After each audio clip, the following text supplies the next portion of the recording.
All right, welcome everybody. I am calling the special Board of Education meeting to order. It is July 13th. It is 6:07. We are in the Nashua North Boardroom. We are going to flip the agenda a little bit. We'll start off with goals, just to give you guys a heads up. But Ms. Raymond, can you do roll call?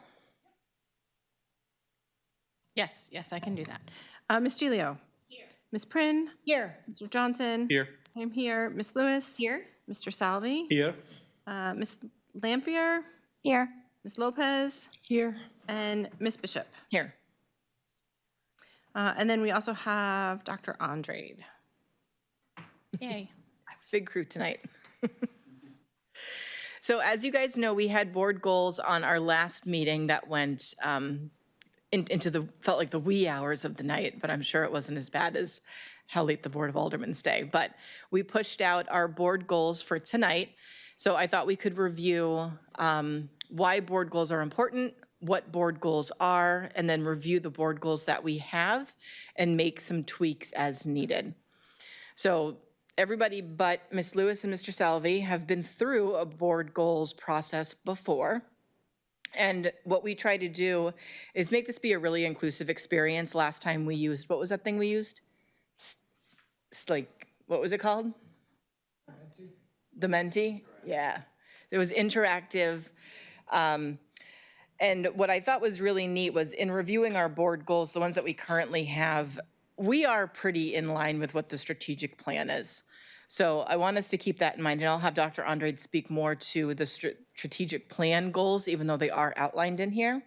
But I wanted to review a little bit about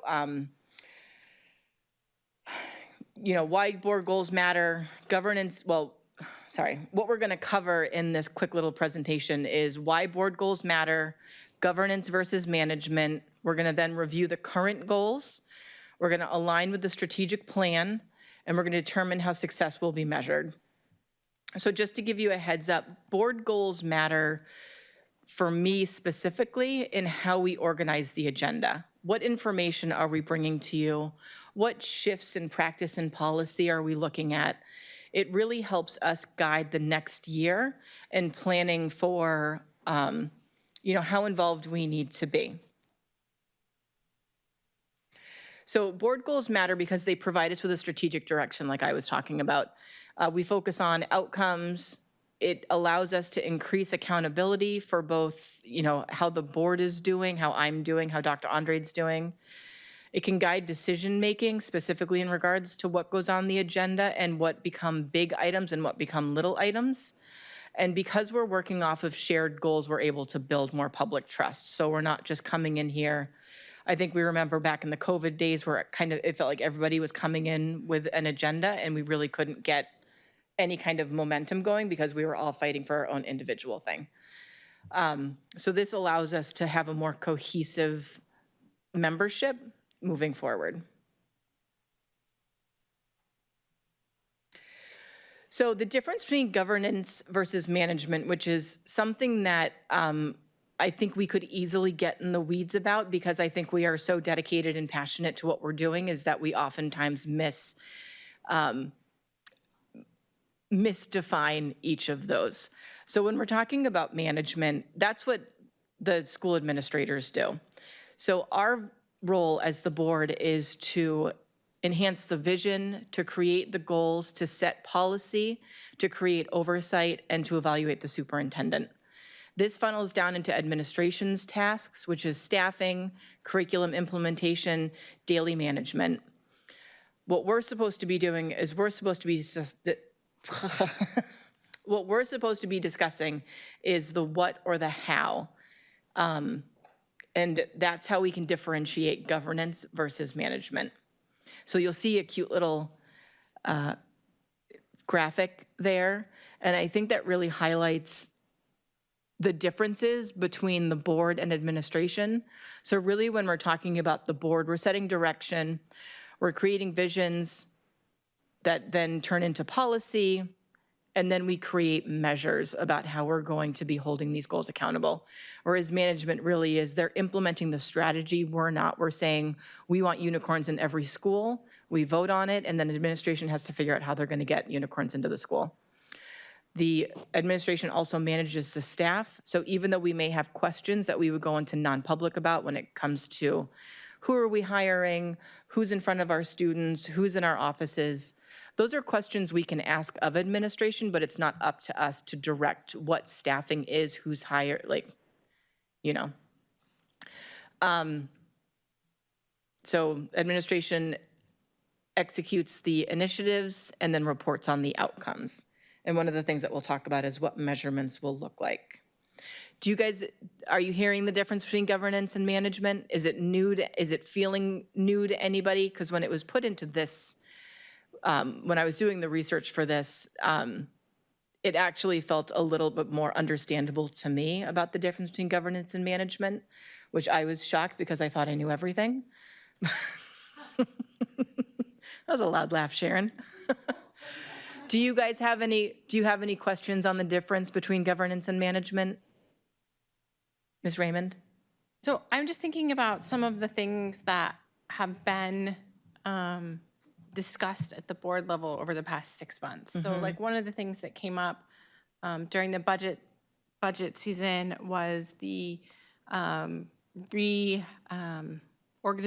of the high school schedules, right? And so there was some discussion in the community about should that be something that the board makes a motion for and votes on, or is that something that is under the purview of the... That would be under operate school and programs, under the administrative side. And same thing with the special education reorg. Like, where is the line between where we say, listen, we have these policies and we want to make sure that all of these programs are delivered, and the actual, like, I don't know, nitty gritty of the physical location of them, or how many classes are in the school day, or do we offer band and chorus? Seems like a board question, but how do we offer them seems like do you know what I mean? I'm confusing it with another issue that came up last year, but. Right. Ms. Lopez? So I have a question to piggyback off of that. So if we are supposed to help create the what and the how, right?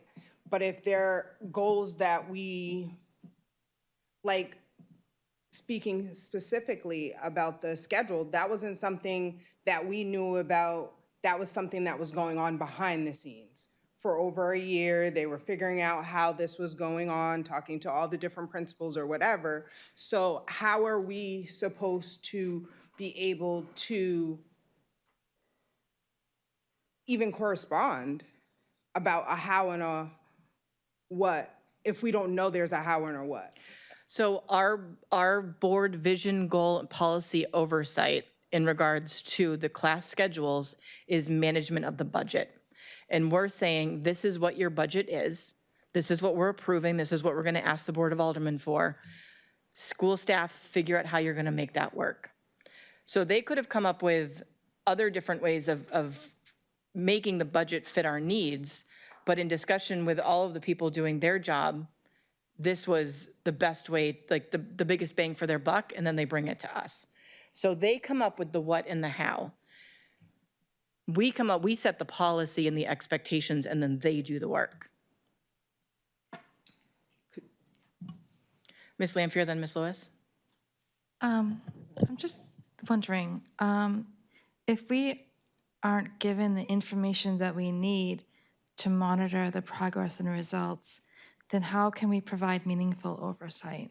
So that's next. That's in a couple more screens, which is how do we come up with measurements? How often do we want measurements? Are they quarterly? Are they monthly? Depending on what the goals and the oversight are where we would align those timeframes. So we'll get there. Okay, I think then that. So, Ms. Lewis, sorry. Well, my question actually was about monitoring progress. So it was just going based off of what we were just talking, because I think that's obviously what our next step would be. Yes. So going farther into the PowerPoint, these are the current goals that we have, right? So these are the ones that we came up with a year and a half. Was it a year and a half ago? It was a bit ago. But it was to enhance the educational experience of our students, to grow staffing and decreasing turnover and increase our connectedness with the community. Now, reviewing what we just did about what is governance and what is management, what I was thinking of as I was doing this was growing staffing and decreasing turnover is more of a management issue. We can say our goal is we want consistent staffing levels. We want content staff, whatever. And we can talk about measurements and how we're going to do that. But what I think our enhancing the educational experience of our students still matches our core value as our board, increasing our connectedness with the community, and we can talk more about that. But I think we do need to focus on growing staffing and decreasing turnover and making it more of a governance goal and not a management goal. Because we're not sitting next to Mr. Baus while he's reviewing every application. What we want to see is we want to see consistent staffing. Ms. Lopez and Ms. Lampier? But aren't we interviewing every staff, FTE that comes in, full-time staff, and every teacher? No, we only get involved in the administrative process. You know, our policy is assistant principal and above, and then there's like a little gap for director where sometimes we do those and sometimes we don't. So there's not a board member on every single interview. Right, so There teachers, was. paraeducators, speech psychologists, speech therapists, psychologists, et cetera, we're not part of that. Right. But assistant principals, principals, superintendents, I don't know what else, Yeah, basically, if it's administrative, right? we're Right. involved. So where we would hold administration accountable for hiring and staffing is if somehow we found out that procedure wasn't followed in getting maybe criminal background checks, and we've hired somebody who may have some sort of nefariousness in their past that somehow administration missed, what we're then doing is we're holding administration accountable for not following the correct process for hiring. So we would be enforcing policy, not necessarily who's coming in. Ms. Lewis? Thank you. I wanted to add on to that for the policy, for instance, I know we're specifically talking about HR and the hiring process. Could we or would we potentially be involved in creating like some sort of tool? So like, let's say if there was something that was brought up, right, to the board about equity lens and things like that and the hiring practice, and when these interviews are said being done, could we, in addition to a policy or whatever that process is, create like a tool or a guide? Is that something that we would, No, I would say that recommend that's or- very specific management. If what we want to do is we want to expand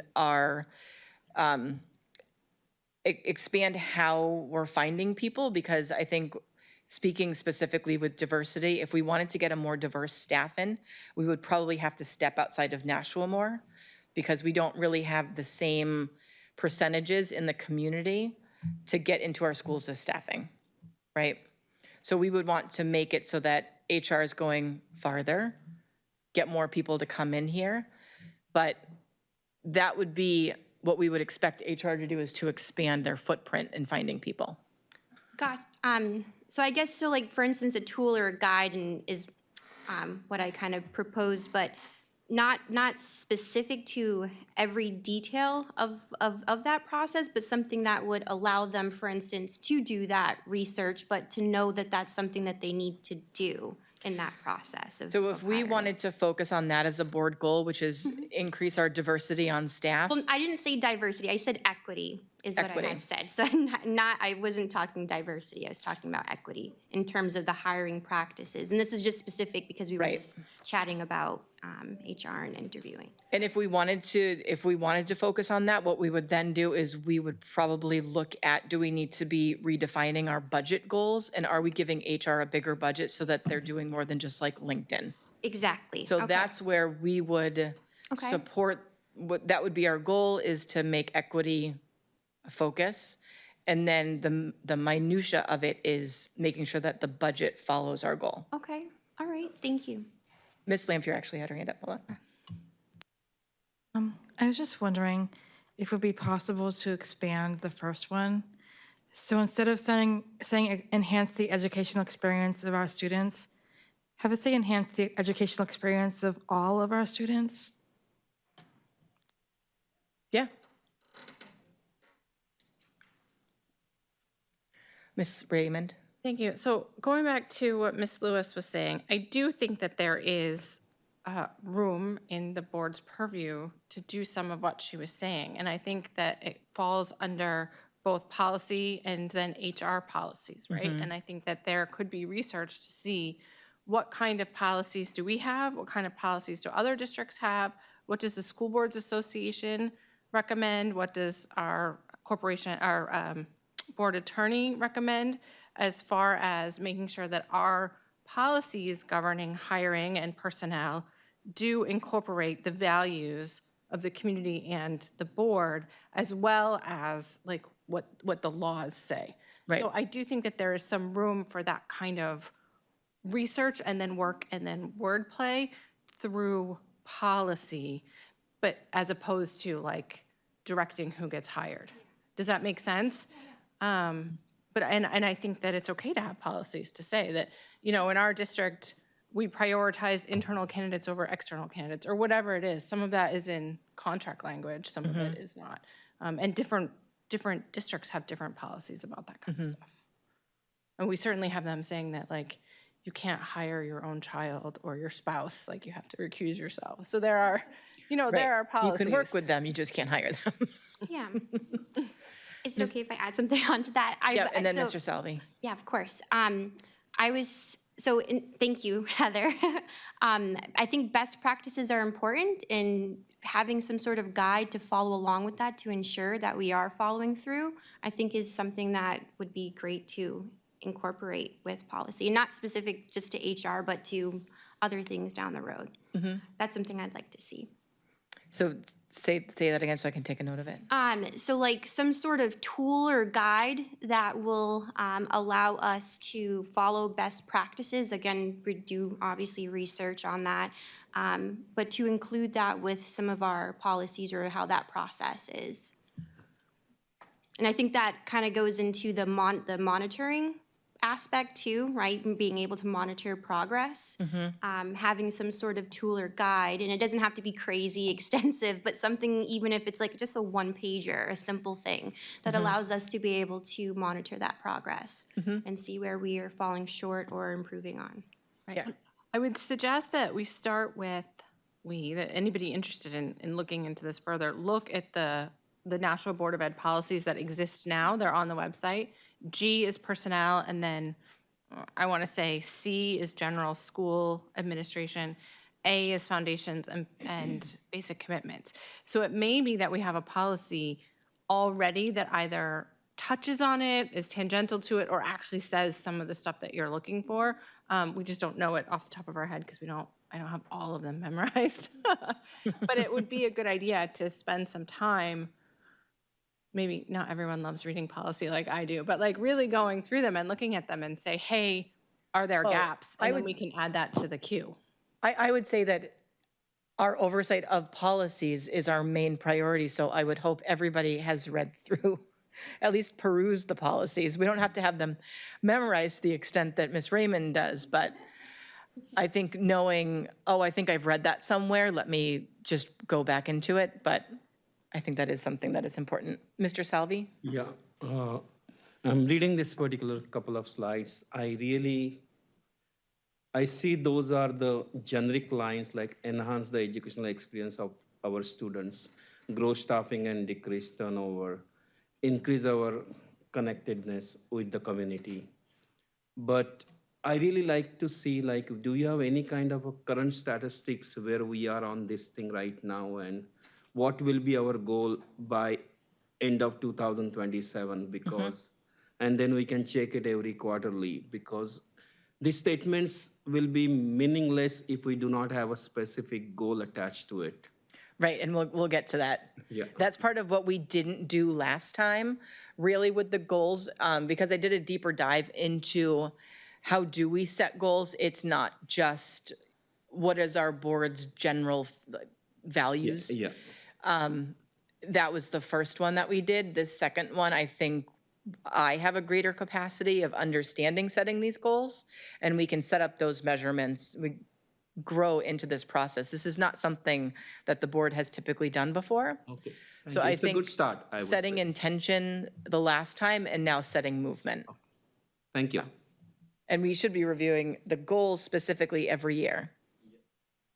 So I also want to talk a little bit about all of the work that happened for the strategic plan, which is really what is guiding the district right now that we've all agreed on, we've all reviewed, we've had extensive conversations about the strategic plan. Our board goals really should be in support of the strategic plan. And in reviewing what we have, is that the case?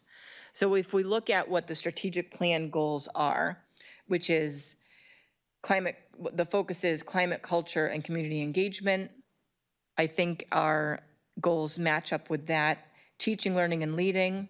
We have, we want to see enhance the educational experience of our students. We can do that through student success and educational excellence. Operational efficiency and future planning. That's obviously the budget. And then innovation, research, and design, which again falls into our budget, falls into what are the educational experiences of our students, and how are we doing that within our community to support it. So I think at this time, I think we need to work on the second goal, but I think our 3 goals hit the overarching plans within the strategic plan, which is great because that means that for a couple of years now, the board, with or without knowing it, has been walking in lockstep with administration, which I think is fantastic if you look at other boards in the state that are having some challenges right now. So, how will we measure success? So, I think one of the things that I was thinking of, and you guys we can have a little discussion about this, but in coming up with what the second goal makes it more governance than it does management, is supporting our workforce. Is what are we doing to support retention, decrease vacancies, and encourage recruitment, which is, I think, exactly what Ms. Lewis was asking, and how do we support the staffing, right? So these are overarching governance goals that we are dictating to the district that we would like that to be a focus within staffing. So it's not increased staffing and decreasing turnover, that's a management goal. The governance goal would be how are we supporting retention, how are we decreasing vacancies, and what are we doing to support HR getting out and doing recruitment? So that falls more in line with policy, budget, measurement, accountability. So do you guys feel like that staffing idea is that, I mean, we can wordsmith this, but for right now, just as a basic conversation piece, does that second goal fall more in line with what we believe governance to be? Yeah. So I have a Ms. Lopez? So I think that that's a very muddy water, right? Because when we think about staffing and retention, we're not able to staff or retain because we just learned that we're not even involved in any of that process. So being very careful what we're asking the board to do when we have no input in it. We only have it on the administration level. Like I said, I just learned that today. I thought that when we were talking about HR and everything was supposed to be talked about in HR committee, this is who we're hiring, this is who is being demoted, this is who is being so I said retiring. So retiring, hiring, and demoted, those are things that were going on over there in the HR committee. And for the most part, when you look at the HR meetings, that's what we were seeing. Okay, we're sorry that all these teachers are retiring. We're sorry that this is happening. And then this year, we added that to our daily or our bi-monthly meetings. So how much oversight can the board have on staffing if we're not included in it until the 48 hours before?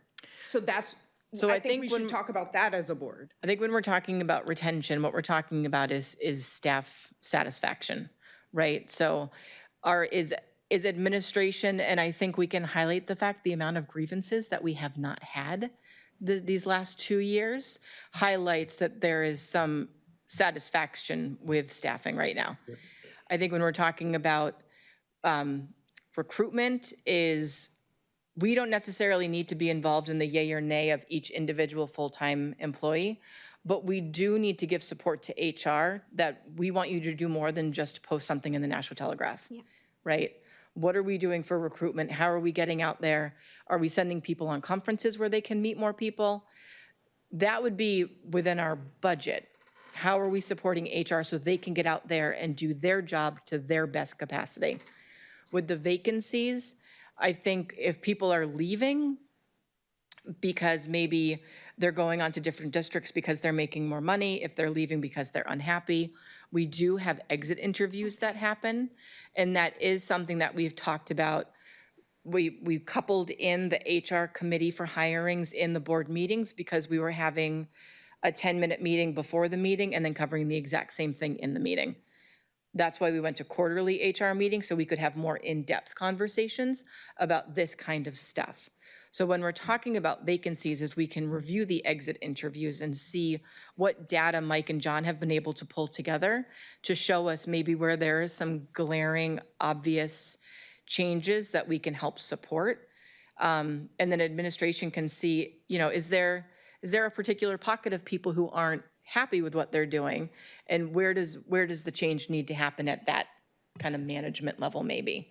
But it would not be up to us to make sure that we're hiring all the right people we're letting administration do that, and then we're saying good job or bad job. And if we're saying bad job, we're going, Mario, bad job, fix it. And then he's got to do that we'll talk about measures. So I think the other thing where there's board input or more input needed is in negotiations. And that's, it's an agreement between the teachers union or any union and the board, right? And so it should be really important going into any negotiations. What does the board feel should be negotiated? Right. What is the right amount, compensation, retention, insurance? So I think it's important there, which kind of, once the contract is in place, now we're implementing the contract. So I think there's, when we're asking for the volunteers, but I also think it's a good portion. I know we did this with the teachers union and other contracts, like what are the areas that you want to see changed? And then what do we want to negotiate? So that's really important. We typically have 1 to 2 contracts every year. And so what does that look like? And that's where between policy and contracts is our recruiting, retention kind of strategies. So, Right. Mr. Salvi? Yeah, I just have a question on how we can measure student success in achievement and the engagement. I don't understand that. So I think bare minimum engagement, what's going on with attendance.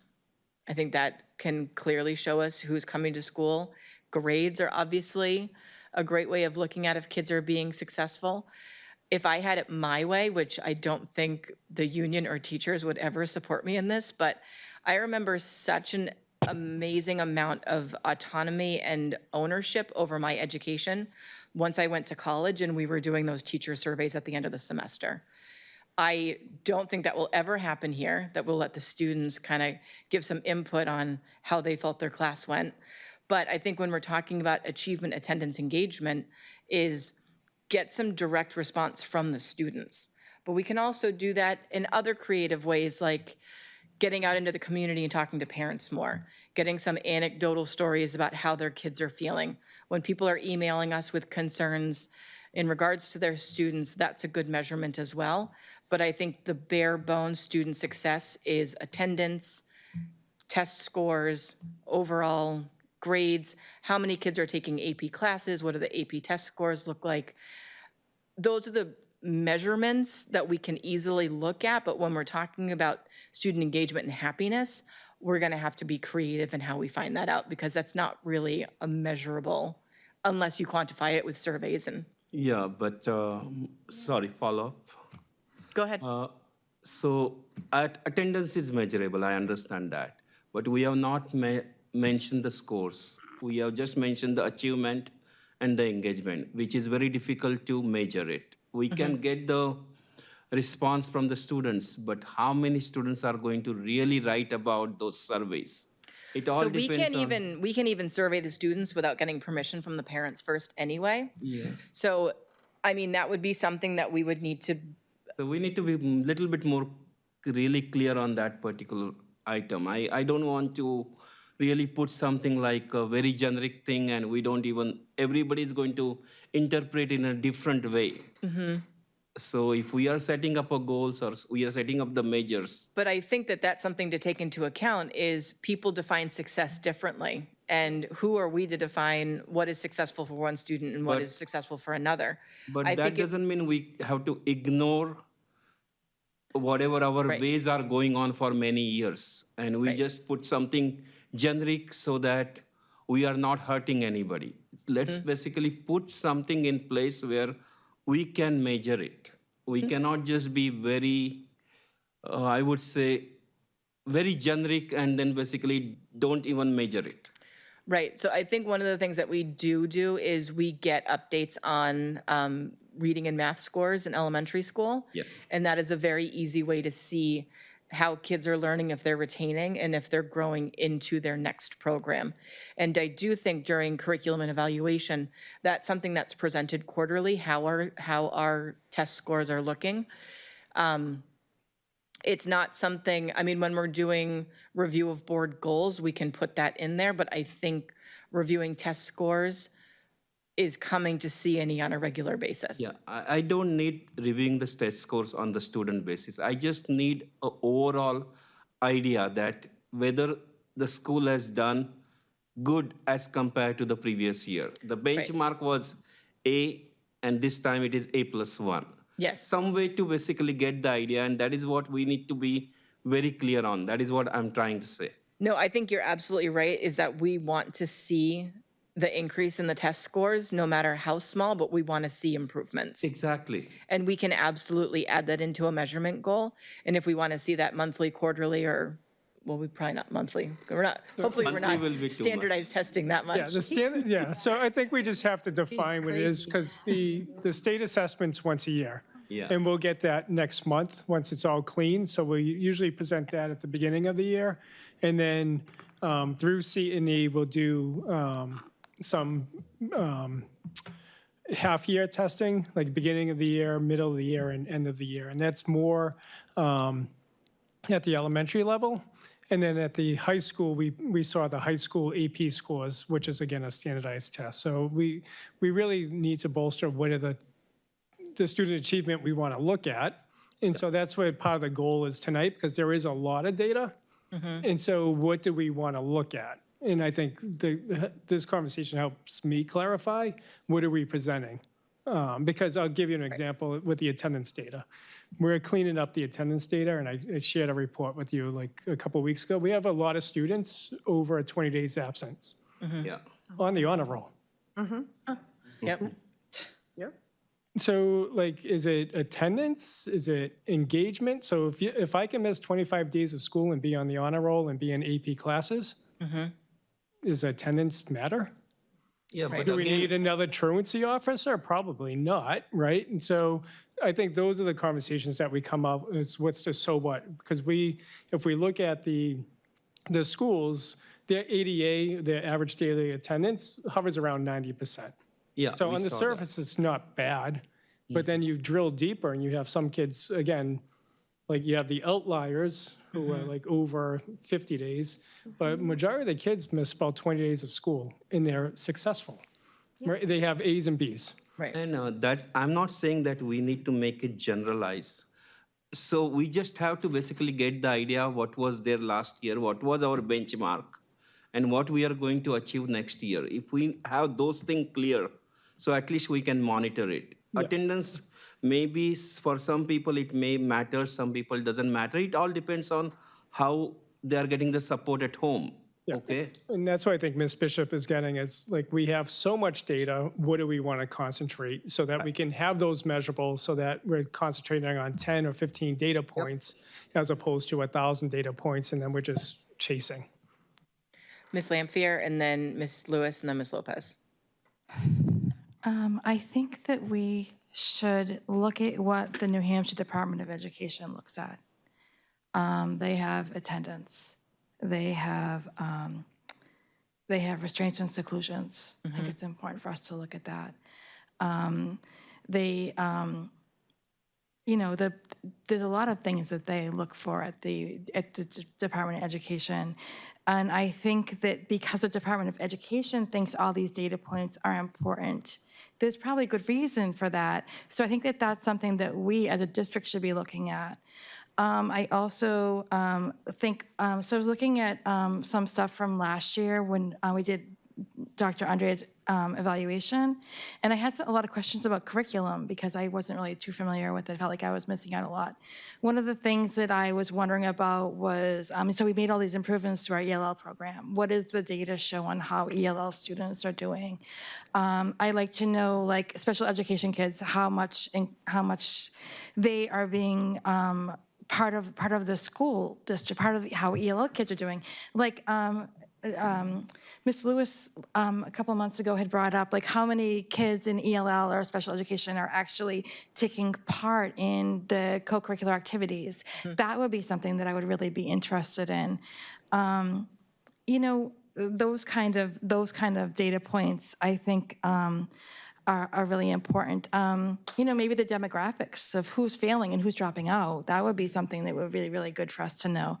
And I don't know if, like the demographics, I'm not sure if we could get that information, but I know that a lot of this information is readily available.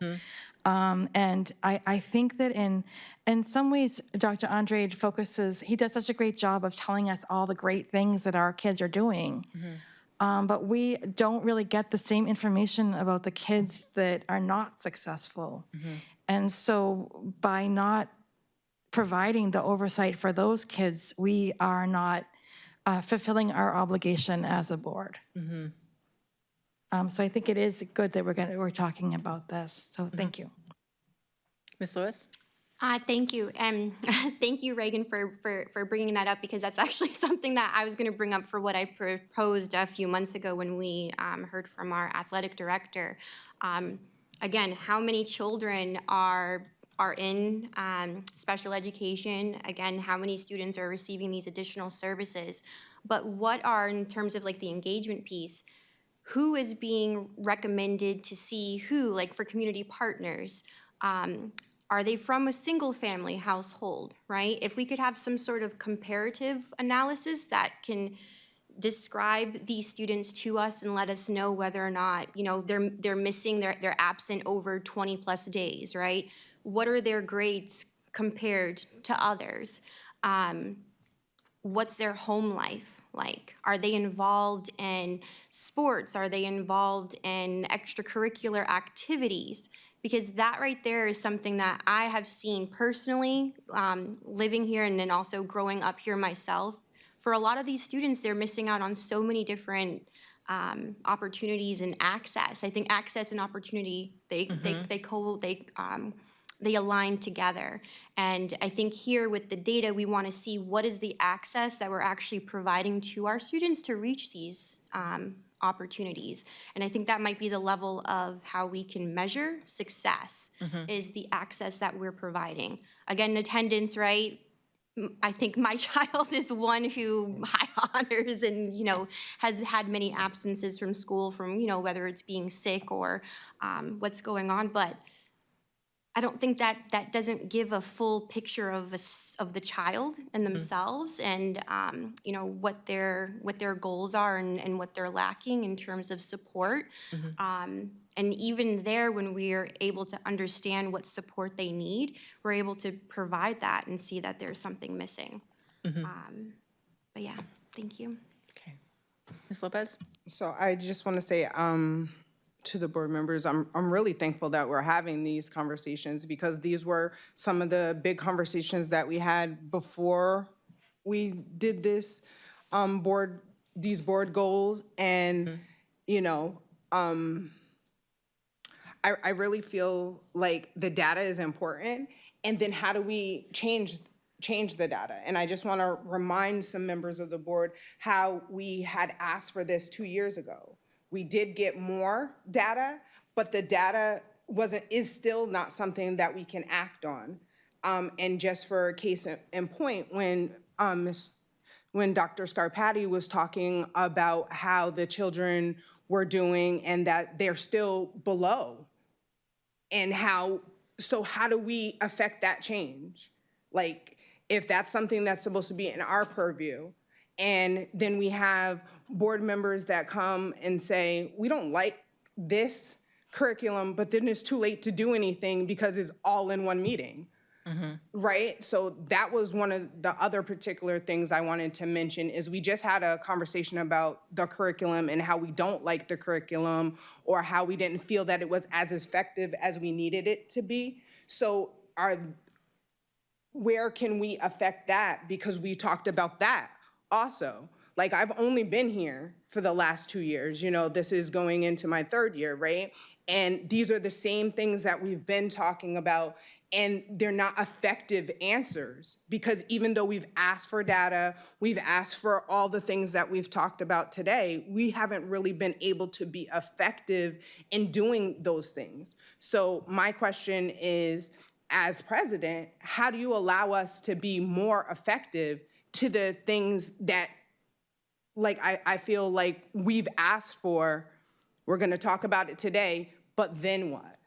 Like you said that this is contingent on setting our agenda for the next year. Let's see if we can actually do that and actually talk about these things, because if we're still talking about the same things that we're talking about 2 years ago with new board members and old ones, how are we actually being affected? And I just wanted to make sure to put that out because that's generally what I talk about in almost every meeting is like, we need to do more. You said, some people say that it wasn't a budgetary issue that we were changing the high school schedule, but then tonight we said that it was a budgetary issue, but the budget had already been pre-aligned in September of last year, and they were already working on these things. So how much impact did this board actually have on that? I personally asked for more than one budget so that we could have choices and opportunity to address those things, but there was only one budget given. So is either take it or leave it. So I just hope that as we continue to move on and progress, that we actually have some input into these things instead of saying, say yes or say no to something that has already been created, that has had years of work put into it. At least 11 months, they said that they were working on the high school schedule, but we didn't hear about it till like the month or two before, you know? And, when we talk about negotiations and things like that or whatever, I think that we are very active in those things, but we're not even allowed to talk or say what we would like to be changed in those meetings. Yes, Because we are. I've been in that myself. Yeah, no, that's absolutely what should happen in negotiation meetings. That's not my experience. And there was things that I wanted to comment on, and it was like, okay, well, this is what we're doing. Yeah. This is what we have decided as a district, was the exact words. This is what we have decided as a district, so this is what we're doing. What negotiations were you on again? Am I allowed to say? Yeah, they're all done now. Okay, so I was on the high school principals negotiation. Yeah. So it literally was. You were on some other ones too, though, weren't you? Not this year. This was the only one that I was on this year. Yeah. Last year I was on, and I was very active in that one. It was the food service contract the year before, and they were talking about the different things. But like I said, this year it was like, well, this is what we're gonna do. It wasn't as engaging or able to communicate at any way to that. Did you have a board buddy with you? No, I didn't have a board buddy. Nobody That was probably what was going on. We probably should have had you teamed up with somebody who's done negotiations before. Well, this was my second negotiation. I knew Yeah. what I was supposed to But be food service, you able were to with do. somebody else, right? No, You're by yourself on that too? I was. Okay. Well, yeah, that's exactly when you should be sharing what you think the board would want. I mean, when you're set into a negotiation as the board representative, you're not representing yourself, you're representing what you think the board would want. So if you ever have any questions, we can go into a non-public, right? So that should have been something that was brought back to the board if you had questions about what you thought.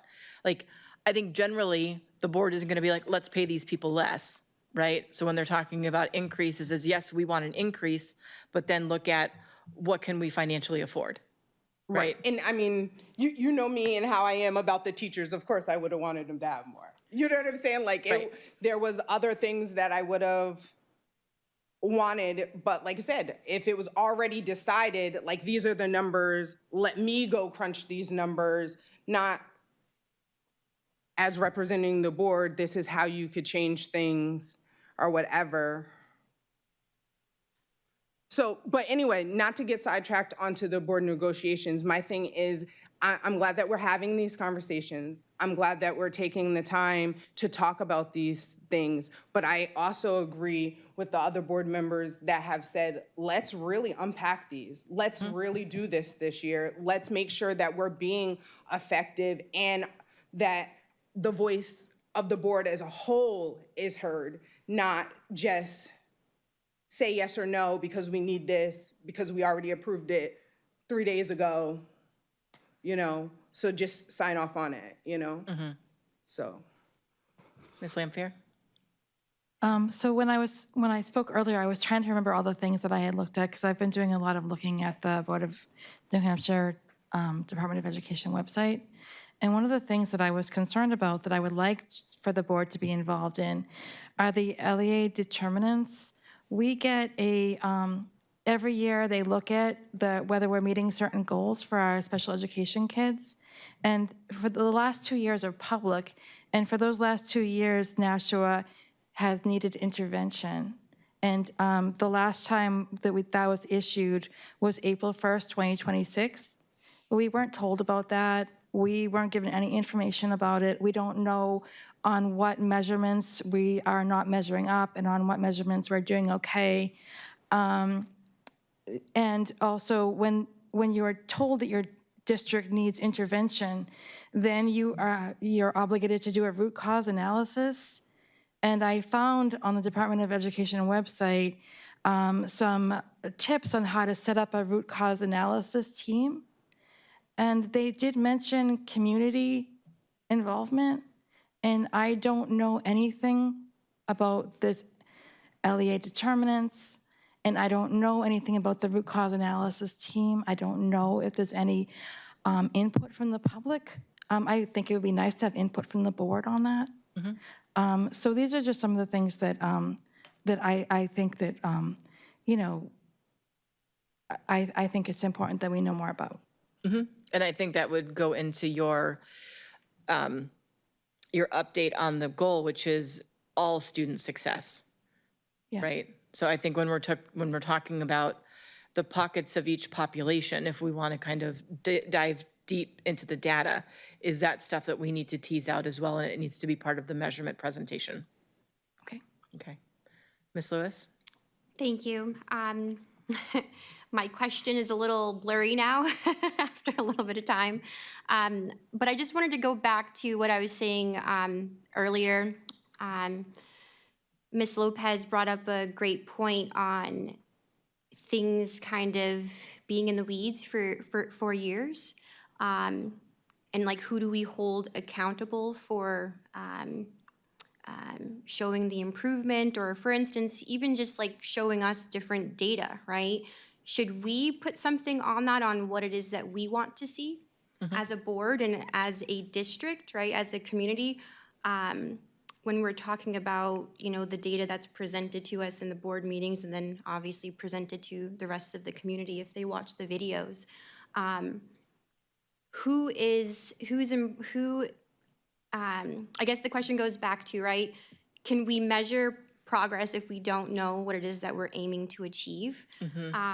And I think because we are the ones, right, has oversight, we get to define what governance looks like, providing tools, guiding tools along with the policies and the processes that we put together is important. And sitting down and having these meetings with the different departments that are in charge of this, I think is also really important, because that's how you get feedback, and that's how you're able to work together to create a document that would provide us with the information that we're actually seeking versus like being just told different data. But I just wanted to point that out because, again, we asked the question, like, who's in charge of this? And it's technically us. Like, we're in charge. We're the ones that's providing the policies. I think next step would probably to then define what exactly that looks like to measure what it is that we're asking the district to do versus leaving it on them to define that. Right, and I think that that's where us doing our homework comes into play, is reviewing what the board agenda packets are, going through what are the questions that you have before 6 o'clock on Monday. It's reaching out to the superintendent who has, I mean, will get information over the weekend. I've never seen you not respond to something, but when you're reviewing what we're looking at in the board meetings is, oh, you know what would be really interesting that would enhance my portion of this conversation is there data on how many kids with unicorns play Hocus Pocus, right? That's something that you can reach out. As much as I try to be a mind reader, and I have in the past used one of those magic 8 balls to make some big decisions in my life, like, should I run for office again? Is I need your input on that. So it's certainly something where you can talk to me more often. We can talk about what the agenda looks like, but certainly specific questions in regards to data to enhance your conversation is what administration is here for when we're getting ready for these meetings. Gotcha. So I want to See you, think Mr. outside Johnson. the box, because I know, so we are all individuals, right? We all aren't, like, we're like today, we're here in this meeting right now. Are we going to have another meeting to follow up to this, to continue on talking about what goals look like and how we're going to actually implement and execute those goals? For me, like, it's a different story, and like coming in because I'm a new board member. I've been here for 6 months now. I'm proud of like kind of like where I'm at now versus where I was back in January. I've been learning a lot, going with the flow, but other board members who are here have served 2+ years, and many more before that. I am about, I'm very solution oriented. And so like, even if like we're having this conversation, for me, like to be told like to then, you know, a month down the road, if you have a question, you know, bring that to, you know, the superintendent or like to yourself or whatnot.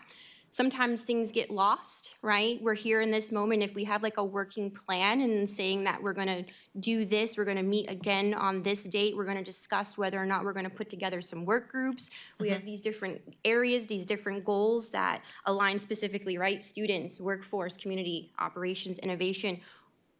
Are we going to talk about that now, or are we going to keep putting it on hold? I think that's just like where I'm coming from in terms of seeing videos and watching things from the past, seeing and hearing from the community where there were discussions about things, but things kind of just dropped off. I am today proposing that we continue on with this and potentially put together some sort of work group so we can actually get the work done and then bring that back to our committees. They can then bring that back to staff and, you know, obviously working with our superintendent, right, on next steps. But I don't want to like walk away from this conversation tonight and then nothing kind of comes from it, if that makes sense. No, so what we did last time was we did this kind of workshopping thing where we reviewed what the board goals were going to be, and then we took all of the information, the data that we collected from that meeting, put it into a more concise write-up, and then shared it with everybody in here. And then we had a follow-up conversation about, do these goals align with the conversation that we just had? What's new this time around is how are we measuring? So we are probably going to be kind of in the weeds a little bit about what do the measurements look like. And we may not get it right the first time, but because this is going to be something where we're going to decide, are these goals something that we're going to address monthly, quarterly, annually? That's something that we will discuss in just a little bit. And then when I'm putting together the rest of this plan and bringing it back to you guys, if you don't agree, we can have a conversation about that. But I think one of the neat things about our board, which has not always been the case, is I think for the most part, we all have the same morals and values.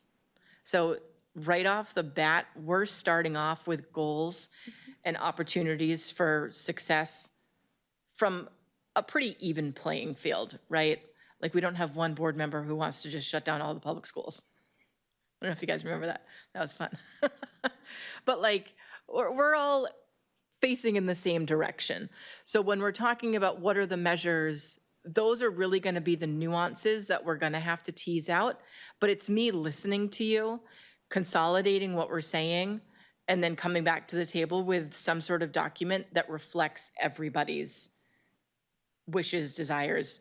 And you'll see, we'll talk a little bit more in the second half of this meeting when we go into non-public about evaluations and stuff, but you'll see a lot of the similarities in how we do board goals and measurements and how we do evaluations. So hold tight, it's gonna get even more fun. But let me go ahead onto the next slide. Oh, sorry, Rob. I was just going to mention, on building off what you were saying about our resources that we have as board members, it's also the committee meetings and paying attention to those. I know from being on Human Resources Committee that you get a lot more information about human resources and about what's going on when you're sitting on that committee. Same thing with policy. Policy, you go much more in-depth when you're on that committee than what's presented here. So, I mean, my advice is that everybody try to attend those meetings and look at what was, look back at the minutes or the YouTube and see what was discussed, because you'll find a lot of the information is there. It just has to be condensed when it comes to the full board. So if you go back and you are concerned about human resources and what sort of information is done, if you go back and look at those committee meetings, you will see Mr. Baus giving presentations about that information, or you'll see the members of that committee discussing those plans. If you watch policy, you'll see how the policies were developed for human resources and for hiring and for what teachers need to achieve and what, we want for our students. It's there. You just have to find it in the committees and seek that information out. It's almost like show and tell, like the committees are the show and then the board meetings are the tell. And do we agree with what the work happened in committee is? So, but that's, pardon? I was just saying HR is now in the meeting, so we are getting current, up-to-date every time we meet HR information, where before we had to go back and watch the HR meeting, and that was okay, right? But it was very detailed on certain things, but still not on the fact that, like, there's 6 members of the HR staff over there and they're working hard to, they mentioned like Riviera or whatever. This board has asked how many other ways could they try to get things, but it's one meeting. And then that's it, we don't hear about it. So I agree with Mr. Johnson because he's been able to sit on those meetings, and I've watched the meetings, and Ms. Gilio, because we try to do our just due. It doesn't mean that I personally watch every single meeting, but once we talk about something in a meeting or the papers come out, like policy, right? It's already out, right? If there's something on that policy committee that I want to see, I absolutely watch it. You know what I'm saying? If I think that there's something like that. But my thing going forward is we don't control Mr. Baus and his 6 HR staff. We don't even get to say where they go. You know what I'm saying? Where they're finding staffing, And I think that that's what the root of it is how can we help? How can we do more? You know what I'm saying? Because that's definitely important to me. If that's something I need to be assigned, right? You know, is how do we branch out and bring more quality teachers to teach our students? That's very important to me. So, you know what I'm saying? How? How do we do more when we haven't been given more, or I feel like even the proper information over the last 2 years? Because like you said, we're having all this conversation. You're gonna go back, you're gonna put it into a little thing, and you're gonna be like, is that great? And it's like, well, there's so much missing, but all that couldn't fit. Because I did watch the meeting from last time, that's what I did say. So I'm just speaking about Shawanda in this particular process when we did it 2 years ago. Yeah.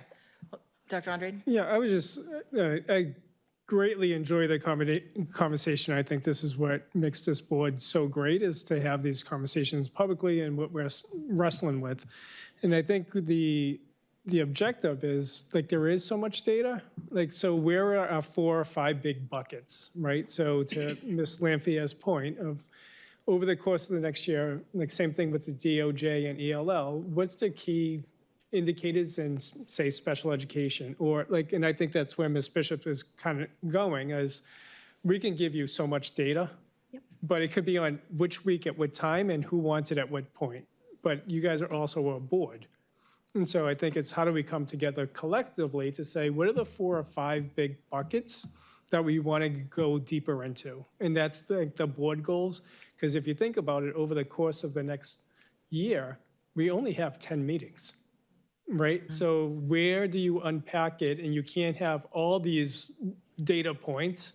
So where do we want to focus? And what are those big areas that we can spend, you know, one of our meetings going deep into, this is what we want to look at. Here's a dashboard, the right people. And so we have a focus, right? So we can even communicate to the public to say, yep, there's a lot of data, but these are the 5 areas that's going to be our goal, whether it's around student achievement, ELL, special education, student engagement. But this is how we, to Mr. Salve and Mr. Lewis's point, is this is how we're measuring it.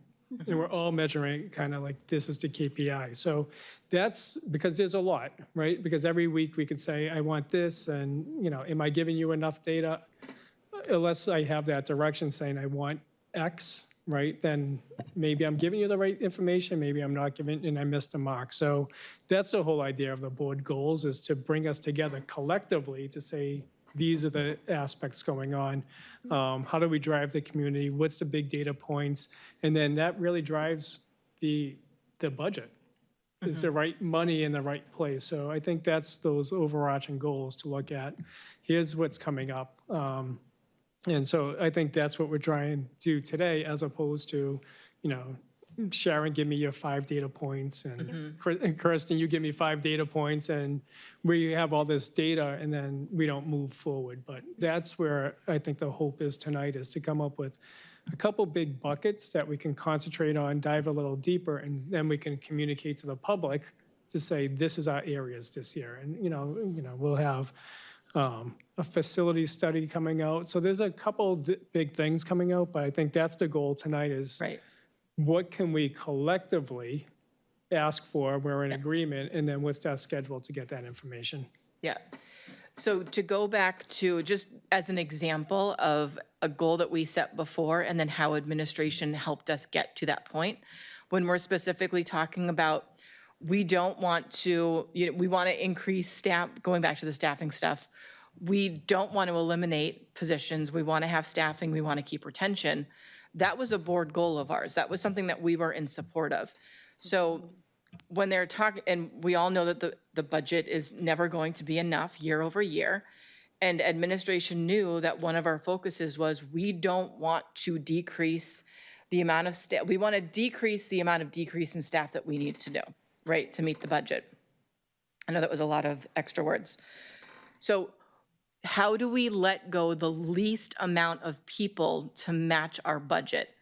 So administration listened to us and what our goal was, work towards that goal by coming up with, is there a way that we can change the schedule around where we're losing the least amount of teachers and capitalizing the most on student engagement. So when we're talking about we set a board goal and then we didn't do anything for it, that's a perfect example of how we set a goal and administration did the best that they could to meet our goal with the resources that they had, knowing that we're never going to get a budget that meets our needs.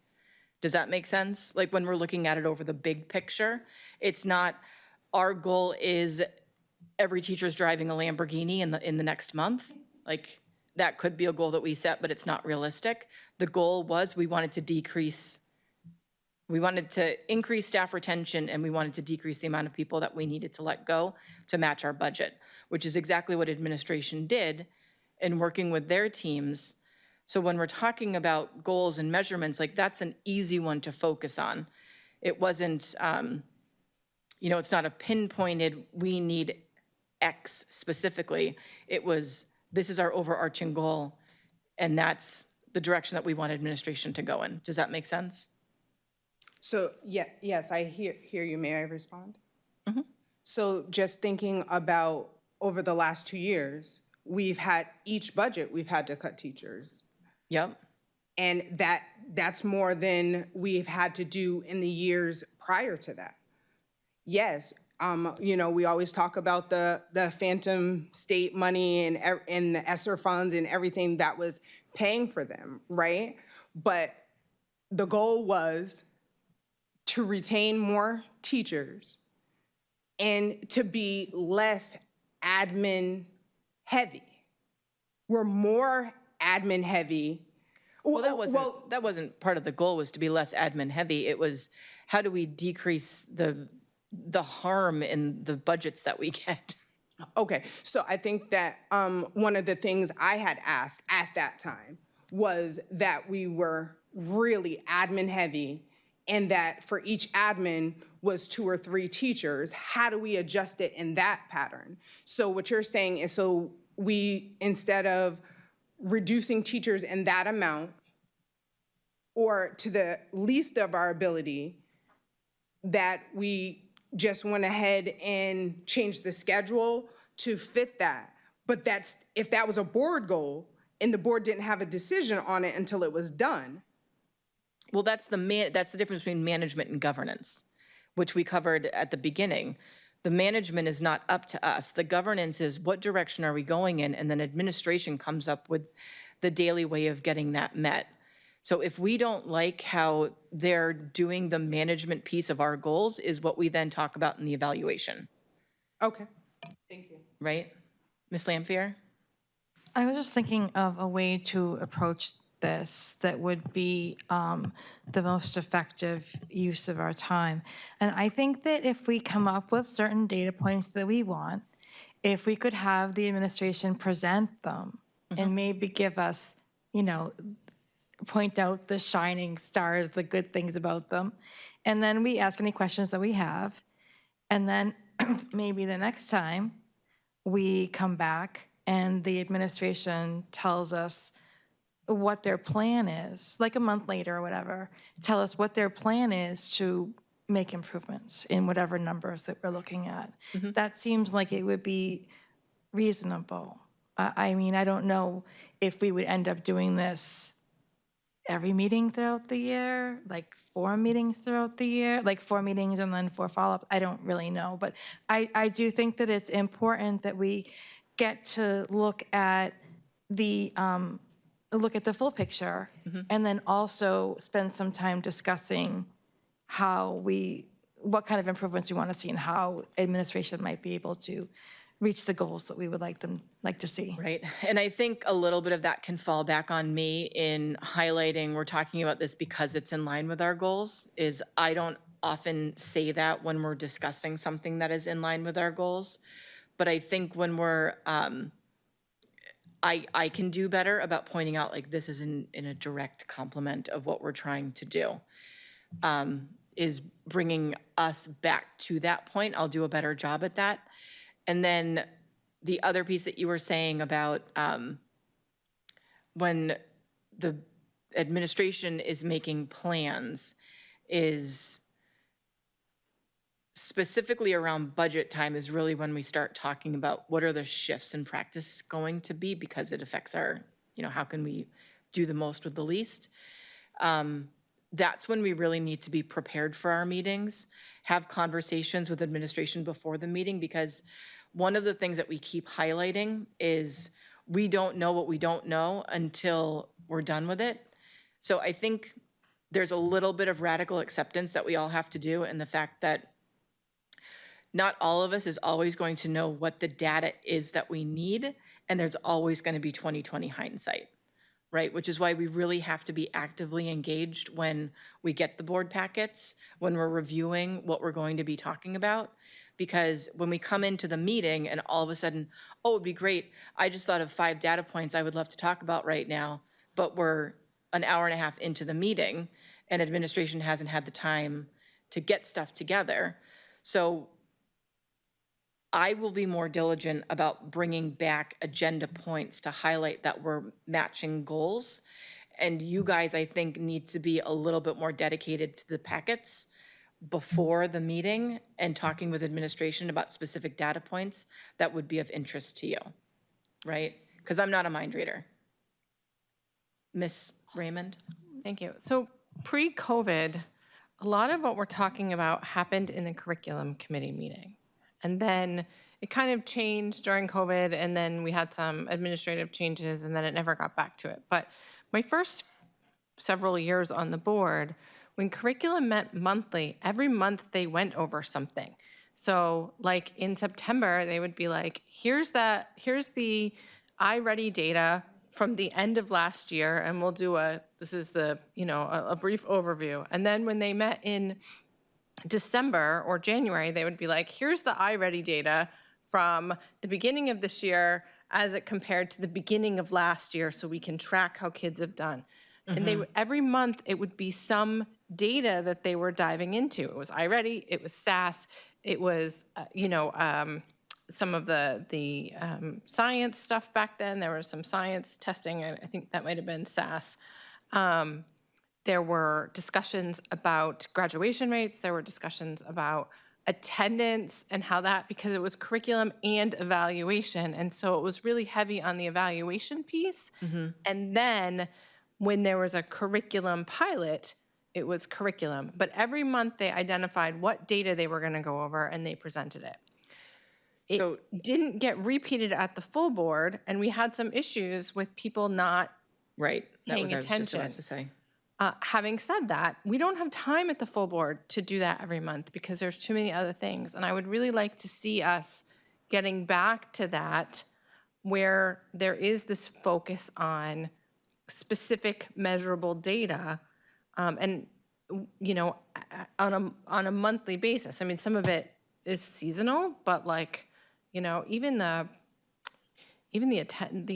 enrollment stuff could go to curriculum and evaluation. But I just see us having moved away from what historically provided a lot of the information that people are asking for now. And I purposely moved away from that because there were so many board members not following curriculum and evaluation that we would end up having the same in-depth discussions during the recap of C&E at the full board, where it really ended up kind of re-adjudicating what was happening in C&E. Right, but I really think that is a. I think that's something that we can monitor as a board if people are asking more questions prior to board meetings, then I can know if we need to have additional committee meetings. I would just push back a little because we get the board packets on Friday afternoons and the meeting are Monday. And we have a board now that is composed of mostly professional people with full-time jobs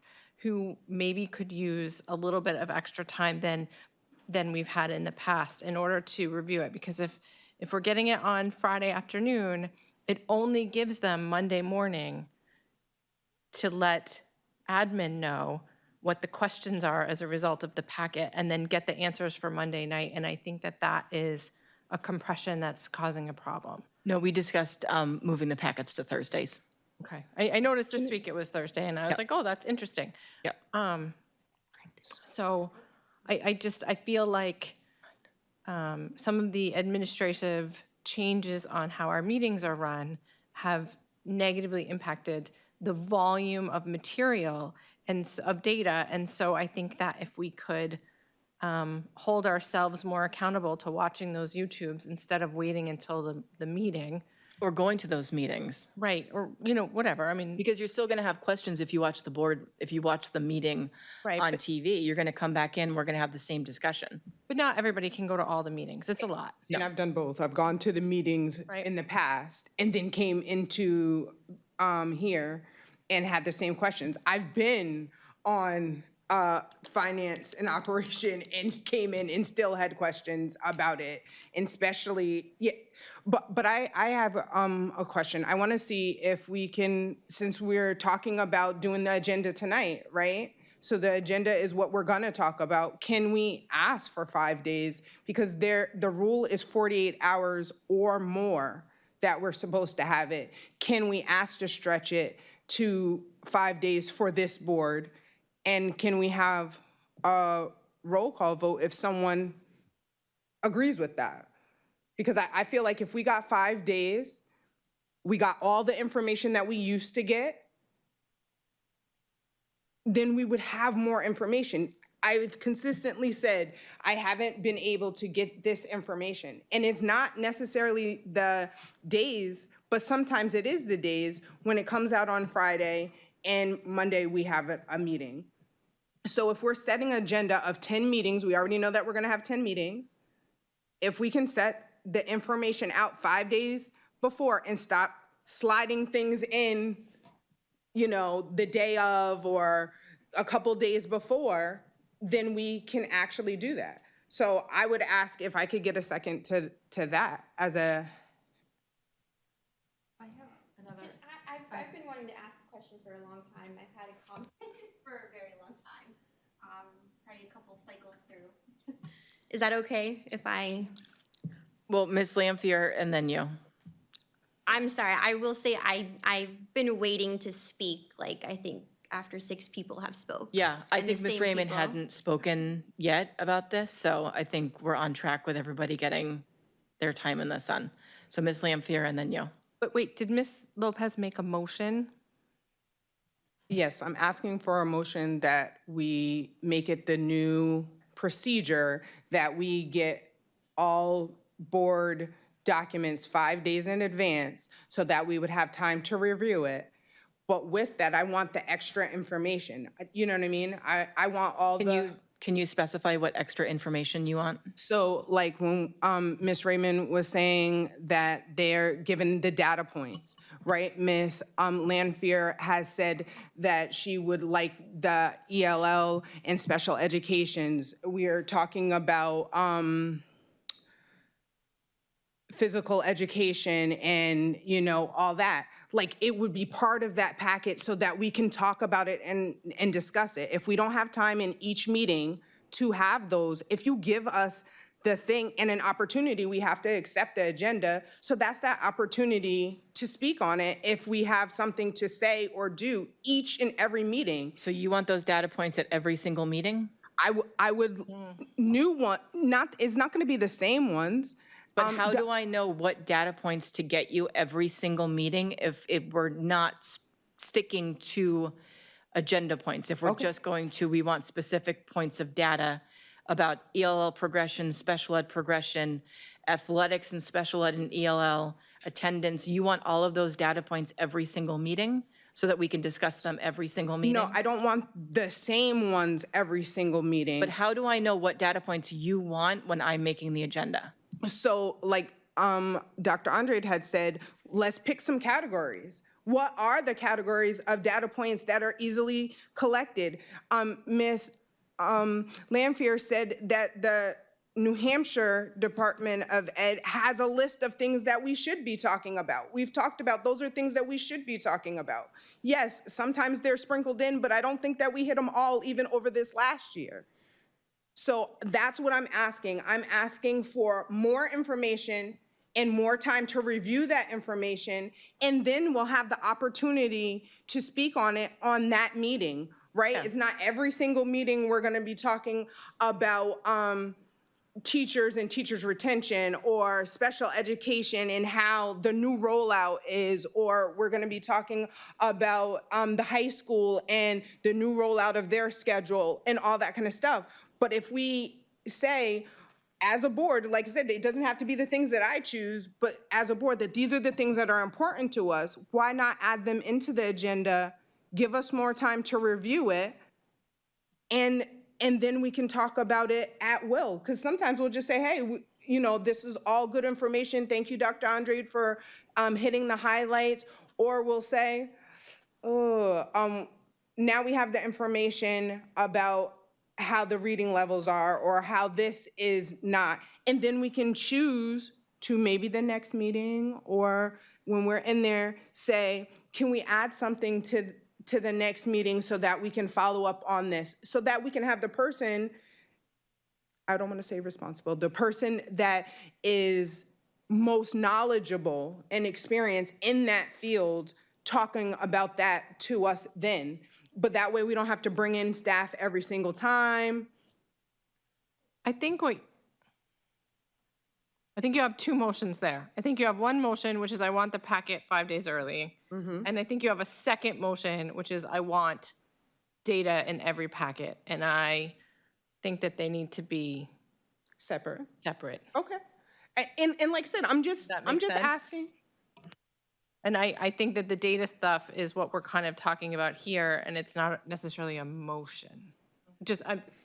But I mean, the follow-up, I just want to make sure that we have something on record that's the follow-up, because like I said, it has been my experience to not get the information,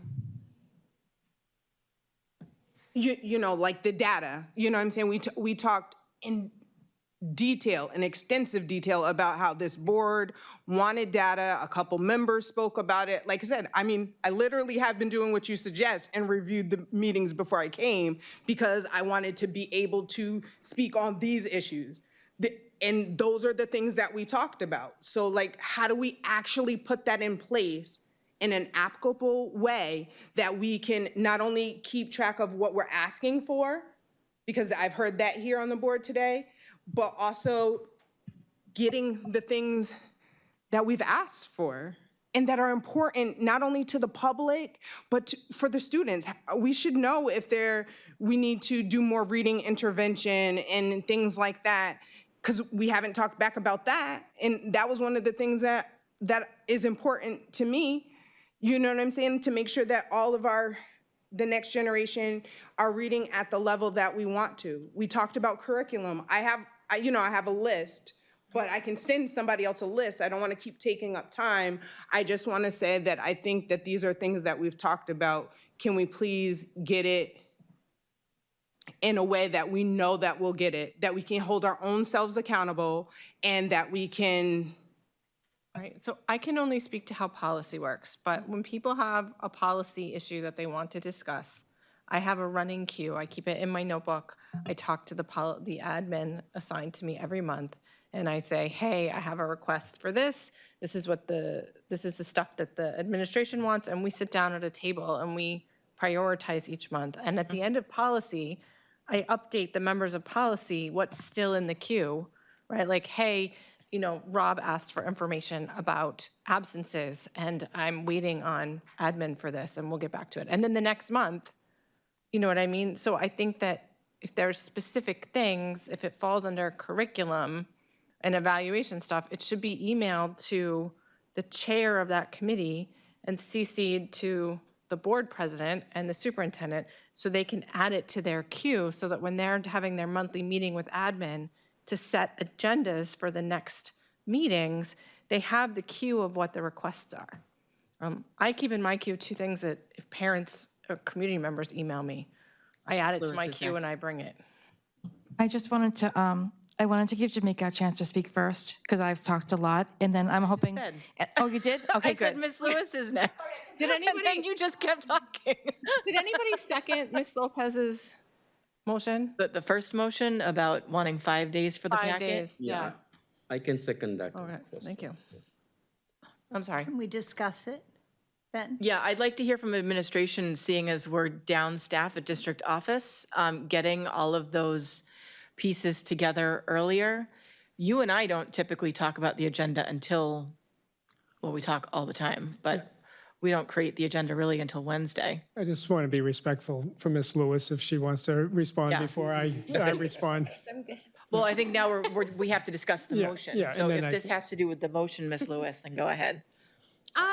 I guess, I mean, it does, and it's like kind of like an add-on to it, because I've been hearing from everyone, right? And I think we've kind of had this conversation for the past, hour and a half now, really. We don't want to have so much data, right? We go into these meetings, we sit down and we hear all of this information. And then to sit here, be told to, right, the thing comes out, the agenda comes out Thursdays, right? To reach out to administration to ask all of these questions. I think it's ridiculous. I'm just gonna point that out. I think it's a waste of time. I think I proposed earlier that doing work groups, getting this stuff situated for what we want our next year to look like, right? We just said that we're gonna have 10 meetings, right, for the next year. We can literally sit together, have a conversation consistently over time, working on different pieces, and build what that plan looks like. I think, yes, questions are obviously gonna always come up, but I've been sitting on this board now for 6 months. I've asked many questions, and I want to know, like, are our staff, for instance, keeping track of all of the data that they're presenting to us at each meeting? And when we are asking these additional questions, are those questions then added to the data and information that they're providing? My thing is that we can sit here and get all the data, all the information, right, at the end of the day, but what impact is that really having on results, on improvement, on success? It's just hearing a bunch of different things. And it's disorganized. It's not helpful for us as board members, right? Because then we come in, we have all these questions. We're like, oh, okay, well, where's this? Where's that? Or sometimes we may not even know what the right question is to ask. And like, that's why I think, and I don't know if I need to put together a motion or to say something in addition to that, but I did propose that having some work groups setting up what we want the next year to look like, I think is a pretty good thing to do, and maybe just sitting down trying to decide how exactly those work meetings are going to be. So when we do go back to our committees and we're providing information or next steps that we want to do, that we're doing it in an effective manner. I mean, we can get data all day long, but I mean, what exactly is the data showing us, right? If we're just saying, hey, show me these numbers, I want these numbers. Well, I think that goes in line with what like, just going back to student achievement. Student achievement, the easiest way to measure that is through testing. And I disagree. And that's why I think having I'm saying these meetings the easiest, and I'm going for just an anecdotal, like, this is how we move forward. So if what we're looking at is student success, and the easiest way to measure that is improvement in test scores. Administration presents that to us when it's completed, when they get it. They put it in the agenda. What I'm saying is, what I think I need to do a better job of is, administration is presenting us the information on student achievement scores, which directly supports our goal of increasing student success. So by me pointing out and bringing it back to one of our 3 major buckets of goals, we're going to know better where we're growing and why that piece of information was in the agenda. Obviously, the agenda is going to cover the day-to-day stuff that we need to do, bill paying, policies that need to be updated because the laws change. But when we're talking about the presentations that were given, when we're talking about what needs to go into C&E for a more in-depth conversation, or is it going to be with us at the board, how it fits into those pockets of goals is how we organize the information that's presented to you.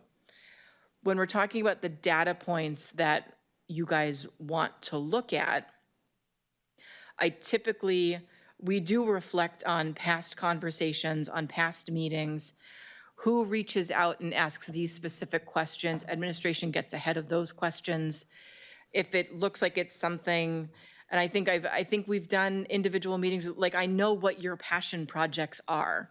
And when we're going to start talking about your passion project in our agenda, it's come in here and meet with us so that I have the best information presenting to the board, because I know this is your wheelhouse. So help me create that agenda, give me pointers on what data points you want.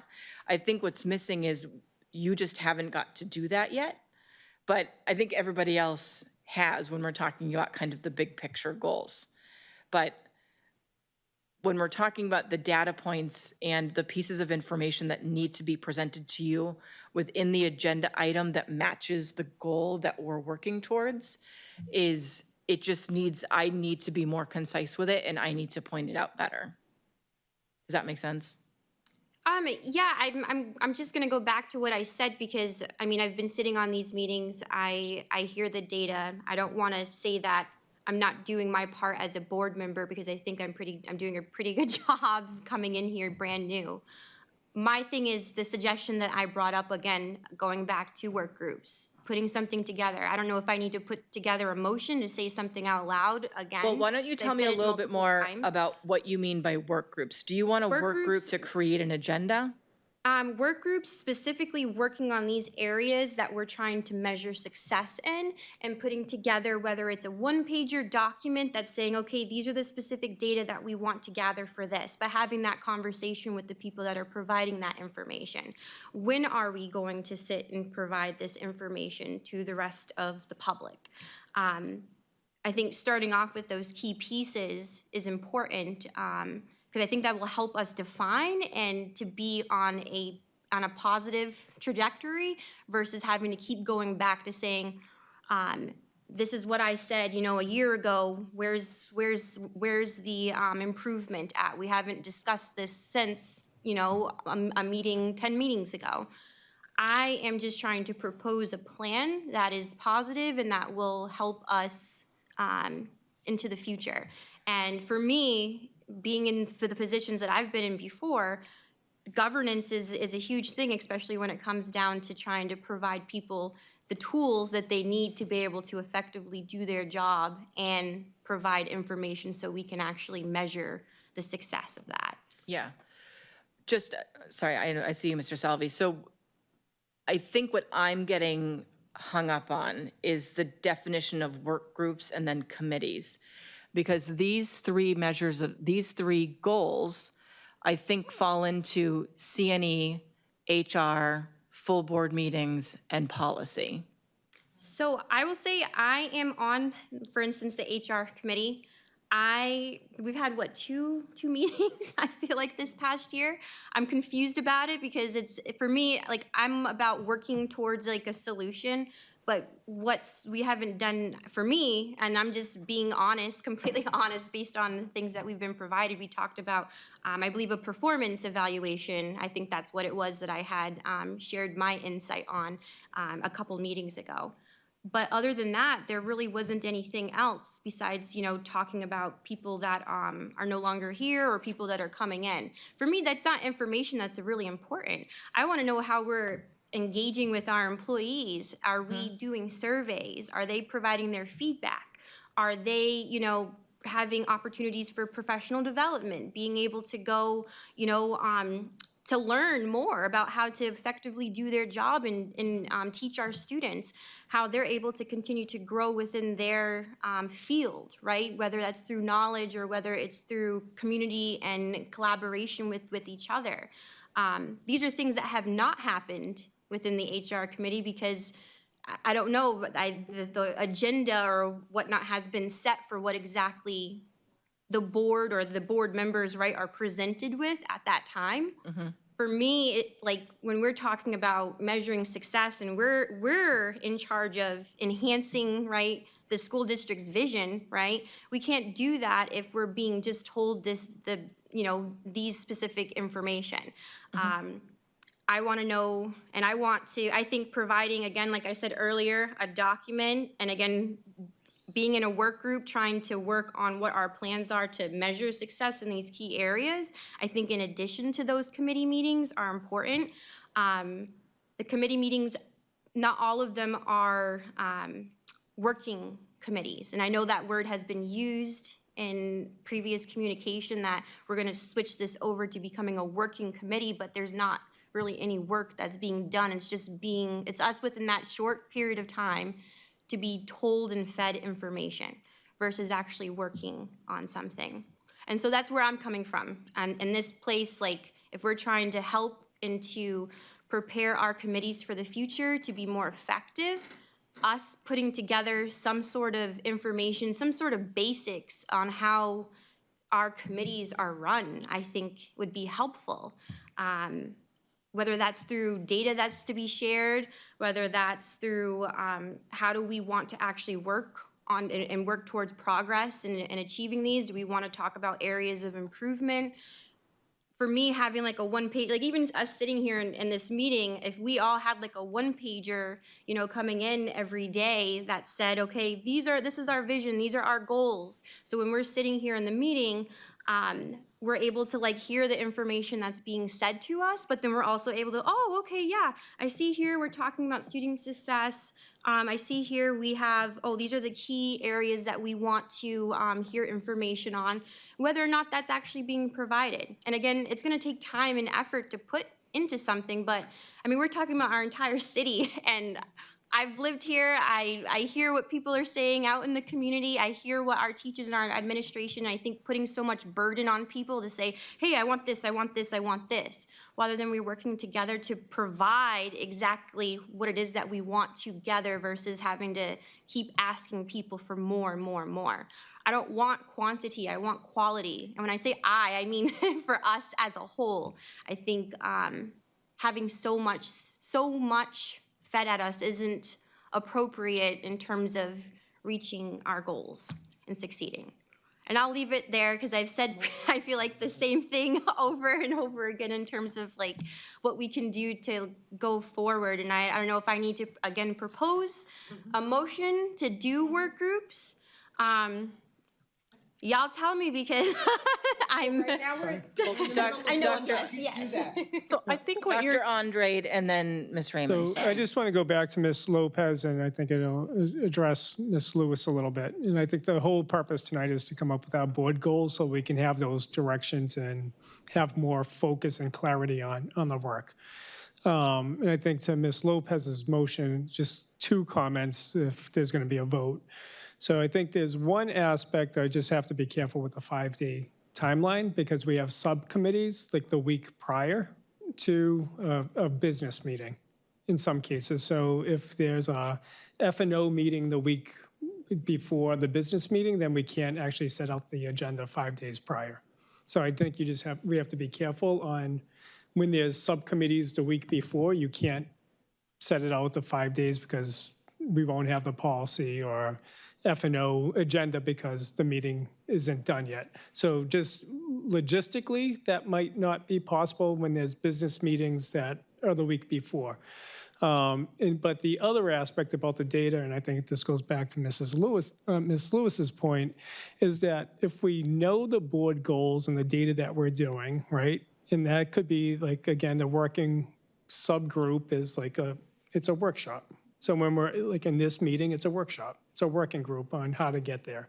But if we have those big boulders, those big talking points, and we're all collectively agreeing on this is the data we're looking at, then it can come out 5 days earlier, right? Because we know we already agreed upon the aspect of it. So I think there's an aspect between form and function, not to pick on HR subcommittee, but unfortunately, we were just doing personnel recommendations. We weren't like, I know next Monday we're meeting a little longer because we're going to be talking about job descriptions. So when the agenda is going to be longer, how do you flex to time? But if it's just going to be, here's who we're hiring and here's leaving, there's really not much of discussion as opposed to the approval. But I think to your point, setting that right agenda, but those big buckets with like, what's our scorecard that we're looking at? So we can say, these are the 10 data points that we're going to talk about over the course of the year. We can have the data, we can have the right people at the meeting, it can come out earlier. I would just be cautious of the business meeting, which is typically the one at the end of the month, is really the report outs. typically, we don't get the minutes from the other meeting, just the administrative stuff that goes into the business meeting is a shorter window. So I just want to be careful on, we can't put things always 5 days out because we don't have the information from subcommittees or the minutes. And so I would be careful on making a motion saying everything has to be 5 days because we don't have, some of the meetings don't happen prior to that. So I We've mean, only done one meeting with it's the on a Thursday. yeah. So what if we see if that works out a little bit better for us before we push it out even And I farther? would just, again, go back to the purpose of tonight is around our board goals. What's our collective information? I don't think we have enough, like, this is a good start, but I think it's a couple more conversations on what do we want to look at? What's going to be our focus on, maybe it's 5 or 10 data, whether it's around student achievement, and we can say, whether it's through curriculum and instruction, this is how we're measuring student achievement, because the Nashua Department of Ed is looking at state assessments. So if we're making a correlation to that, or are we looking at 2-year, 4-year students going into work, but I think we need to be in agreement on how we're measuring success. But that's a lot of the work that goes back to the purpose of tonight is what's our goals, and then how do we set those agendas? I'll be a little, I always see, like, we have 2 board meetings a month. I really, I moved away from the curriculum stuff because there was only 3 people hearing what was going on at the curriculum for that back and forth, where many of the discussions should be with the full board. So, but I see that first meeting of the month is really going deep into the data, having that information, and then what's the so what. And then the second meeting of the month is really a business meeting, right? And so I think there's different forms and functions, but first, I think we need to be in agreement as the board on what do we want to talk about. That makes it easier for the administration, so that we know what, these are the things, right? Because it's also, again, it's one person may be asking, but is the whole board asking, right? And it should be the whole board saying, we're in agreement with this, as opposed to, I need X. So I think that's just, I want to go back to the motion and just be really careful. The 5 days is always, it's going to be difficult on many meetings because the business meeting, a lot of the information is just not ready yet. But if it's 5 days and if it's on the board goals and we know the data that's going to be presented, that's a little different. We have time to present that and get that out. So I just want to clarify, and hopefully that helps. Yeah, hold on one sec. Ms. Gilio has not spoken at all yet. I haven't. And then I think if we're not going to speak specifically about this motion, that we vote on the motion and then we take a quick sidebar and talk about the HR nomination, because this meeting was only supposed to be an hour long. So I Ms. am Gilio, speaking go about ahead. the motion. Okay, So go ahead. So I just wanted to say, like, for example, we have a meeting next Monday night, okay, a week from now. The policy committee is meeting tomorrow night. For them to have all of that pulled together in time for us to receive the packet by Wednesday, it seems completely impossible. So first of all, I think Thursday might be a nice goal to start with that, moving the packet forward just one more day, and try that for a few months Yeah. and see how it works. I also think that if we plan too far ahead, that we're going to be having historical agendas, and there are things that come up even between Friday and our Monday night meetings that are pertinent and need to be included when we finally meet. And I don't want to miss out on those opportunities either. I know Dr. Andre gives us a good uplifting, spiel on everything that's positive that's been happening and stuff, but sometimes something happens Friday afternoon in one of the schools, or sometimes something happens over the weekend. And I don't think that we should not have a way of including that in our Monday night meetings, because I think it's really pertinent to our jobs that we know what's going on. And I would also just want you guys to reflect, and this is more for me because maybe not all of the emails go to me, but are you guys asking questions after receiving the packet on Friday and then not getting the answers that you need before the meeting on Monday? I want an answer to that. Are people sending out emails with questions after getting the board packet on Friday that they're not getting the answers for before the meeting on Monday? No. Well, So no, you're not asking questions, or no, it's not happening?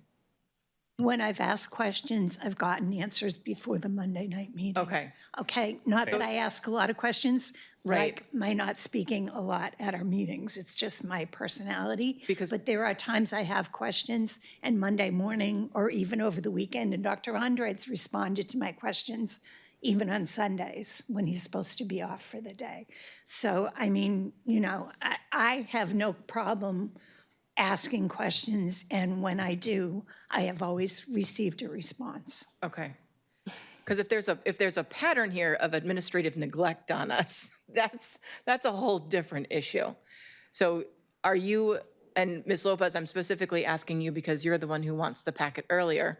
Are you not getting responses to emails that you're sending with questions? So Mike, when I'm reading the information given, right, then I'm not asking admin a question because I'm depending on coming here and then I'm asking even more questions. Like some of the questions that I'm asking is not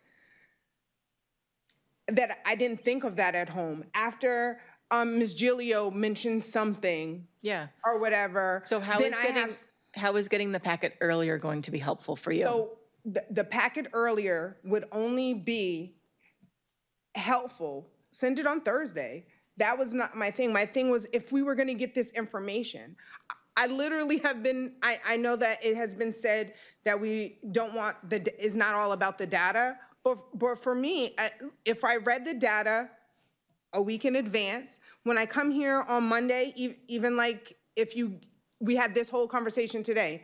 Next Monday, when I come and there's an opportunity for me to speak, then I can speak on that, right? So it gives you time to think about it and progress about that actual topic. So it's often been said, in the meetings, we rush through the things because there's not enough time to do everything in the meeting. So what I'm saying is tomorrow's policy, it was mentioned that tomorrow's a policy meeting, right? And then next Monday, that's enough time. That's still 4 days for work days, but Saturday and Sunday are work days for us. As board members, they are. Yes, as board members, the Saturday and Sunday are work days for me. So this is my thing, right? I just literally was asking if we were going to get all this data that we're asking the district to do, they're going to put their heart and soul into this PowerPoint and whatever, that we should at least have more than 2 days to review that as well.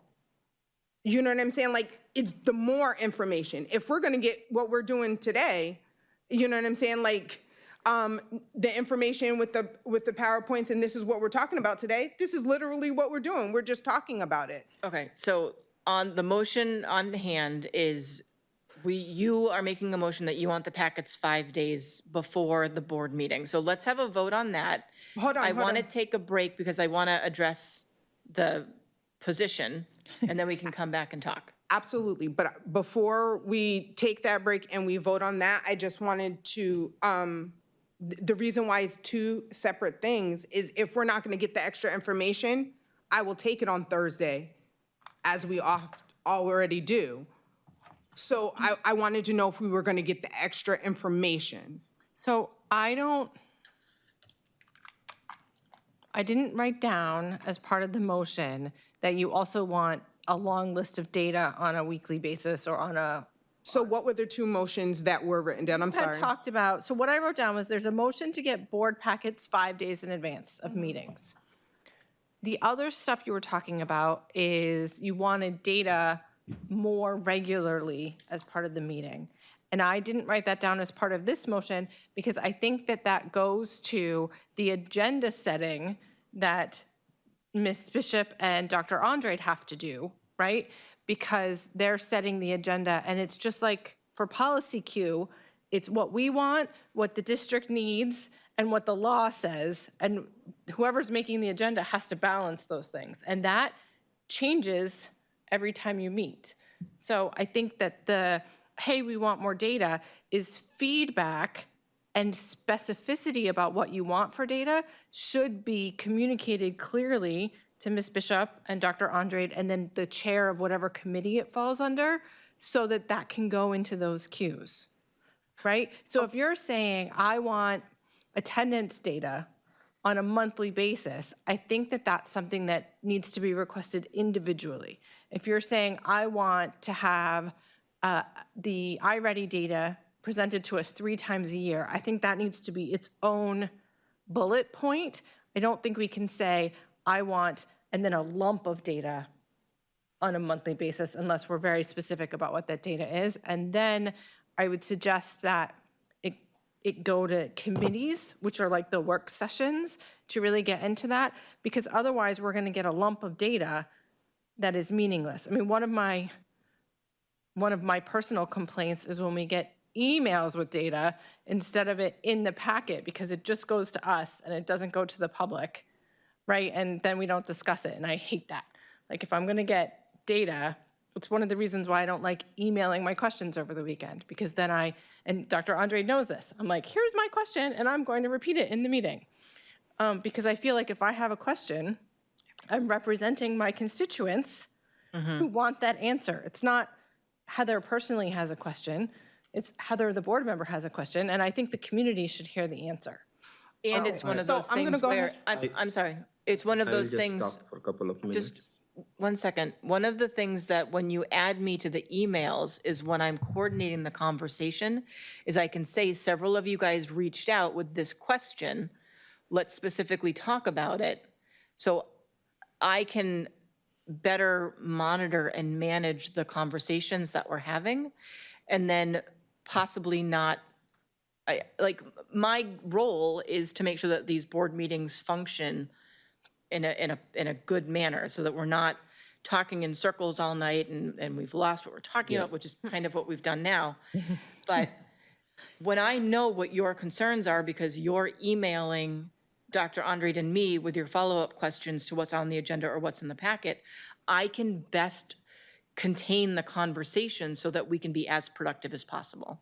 Like right now, we're supposed to be talking about board goals, and we're speaking about a motion about when we want the board packet, which is not Well, what the purpose of this conversation is. Just want to talk about board goals. I will take 2 minutes, not even 2 minutes. I really want the president to give us a survey or take us input from us and then compile everybody's goal with everybody's response and then decide how we want to go further. Because this discussion is going on back and forth for almost 1.5 hours. 2. Yeah, so can we basically, Mr. Andre, you might know the basic grid. So you can send a grid to us. We can add some more parameters from our side, finalize the grid, give all of us 2 or 3 days to give the input on that grid, whether they want to add anything or not. Finalize the grid, get the survey, and decide from there, right? Because otherwise, it's a perception from everybody's coming from a different background. They have a different way to have those kind of data, those kind of goals. So let's collect it before the meeting. Let's finalize it, present it, and then basically decide. Because this will go on forever. It will go on forever, and I think when we're talking about the 2 established goals that are in line with governance and not management, we're still on board with. It was the middle one about staffing, which felt more management than governance. So the conversation was, do we want to switch that into a more governance-guided goal? And then the problem with doing surveys and doing emails behind the scenes is there's a right-to-know issue. We can't do things like that. We have to have these discussions openly and in the community, because if we're making decisions behind the scenes, then we're having secret meetings. But what I do from here is I take the information that we've gathered from here, I put it into another presentation and bring it back to you and say, did I get this correct in what we talked about? And then I can put together because it's kind of obvious, right? Like, we're not going to give out iReady scores every Monday, because we only do iReady testing twice a year. So the testing can be in line with when admin would normally give out their goals. So I can put this all together, present it at another board goals meeting, and then we go from there. Yeah, but allow everybody to give their input to you and then you can include that. It may not be just restricted to this meeting. Everybody has an email access and we can give our input. It doesn't have to be just, we can discuss all those things in the next meeting, but we need to be prepared. We cannot just basically have a free fall discussion going in every direction. Well, that's why I made this PowerPoint. Yeah. So as far as the right to know law goes, the right to know law says that if a quorum or more communicate, including by email or by phone, it is an illegal meeting. So we can email about scheduling, but we can each individually email the president. Even that gets sticky because that's But- daisy chaining. But it is kind of daisy chaining, right? Because she's now talked to a whole quorum of the board about a matter in front of the board. Why So don't we, let's why go don't back- we, why don't we People each, interrupting me. why don't we Go back each, to the motion on the table so that we can wrap that up. I would like to get the new principal in line. We're obviously not getting anywhere else tonight on board goals, so let's put that to bed. We still need to go into non-public to discuss evaluation. It is 8:00. We have not accomplished anything, even though you guys have had this information in front of you for several days.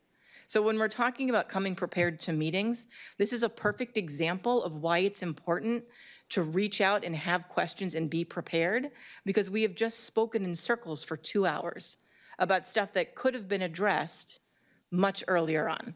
So I would like to call the vote, and then I would like to address the new principal, and then I would like to go into non-public.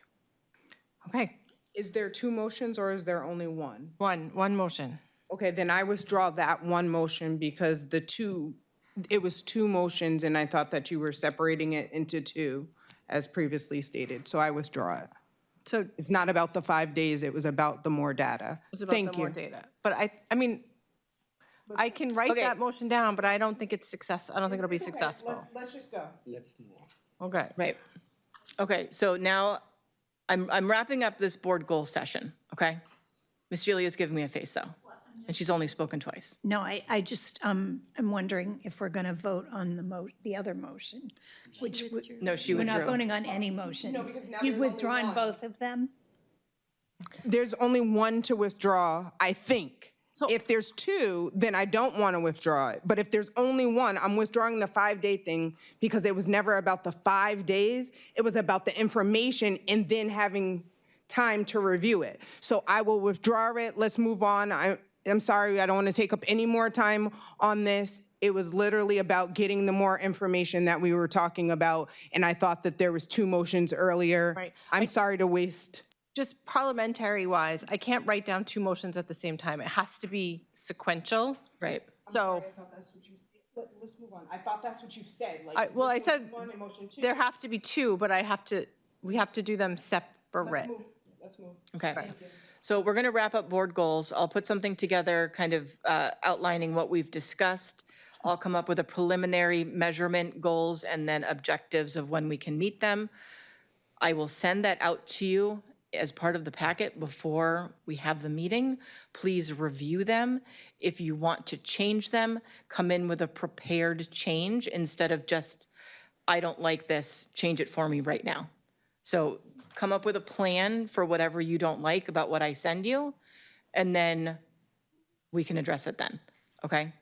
So I would like to hand the floor over to Dr. Andrade. Do you still want to work with us? We actually are really cool. no. To be honest, all the school board meetings I've gone to, this has been the best master class ever, and believe me, this is nothing compared to some of the Good, that makes us feel good. If I Can we could- invite him up to the So- I'm going to have you come up here because we can't hear you. to hear that everybody is in the same direction, so that's, hats off to you, because that's Yes. almost never the case. So I'd like to introduce Dr. Corey Rogers as the recommendation for the next principal at Franklin Street. Let him introduce himself in a second, but we're really fortunate to have someone of Dr. Rogers' caliber for applying. I think this solidifies a lot of our special education team as well. So as we know, Franklin Street is made up of our pre-K students as well as our Brentwood students. So it's quite a array of students there. And Dr. Rogers' background ranges from currently working at the ABA Centers of America and having some work on how to recruit and retain and service some of our neediest students. In the past, he's been Director of Special Education, an Affirmative Action Officer, a Title IX Coordinator. He's also worked and taught at Thomas College as a Special Education Adjunct Faculty Member. He's been an Assistant Principal, a Principal,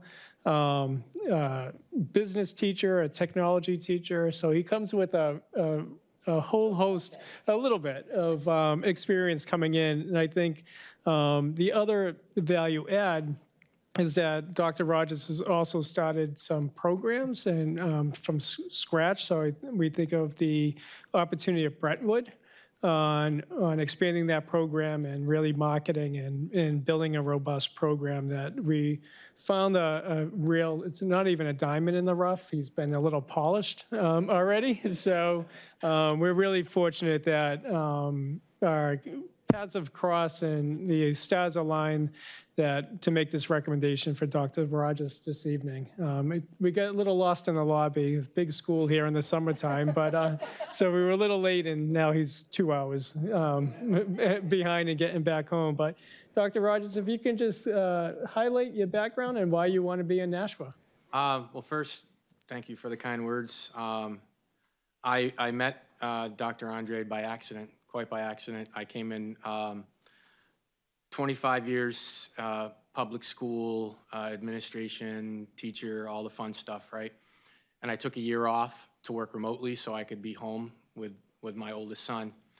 And when I came aboard, the company that I work for was working with you guys, and so I had an opportunity to meet Dr. Andrade and a couple of administrators, and the very first thing I said when I left the room was, that's a guy you can work with. That's like, I don't say that about a lot of people. I'm actually an introvert. I don't like a lot of pomp and circumstance, but I can tell you in 25 years, there's not a lot of administrators you can walk away from in a one chance meeting and say, I'd like to work with that guy. And so like a year later, almost a year, I'm quite a year, but I missed the most important thing about getting an education, which was kids. I especially love elementary kids and preschool kids. That's how I actually got started in special ed.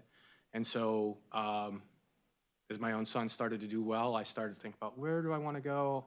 I'm not afraid to drive, and I live in Keene. My first job in administration was 101 miles. I don't really care.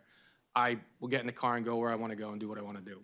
And so I talked it over with my wife, and I said, I think I'm gonna send him an email. He doesn't have anything that looks like it's for me, but I'm gonna send him an email, and lo and behold, it is actually just for me. It's like the perfect mix. I started a day treatment program in my school in Maine.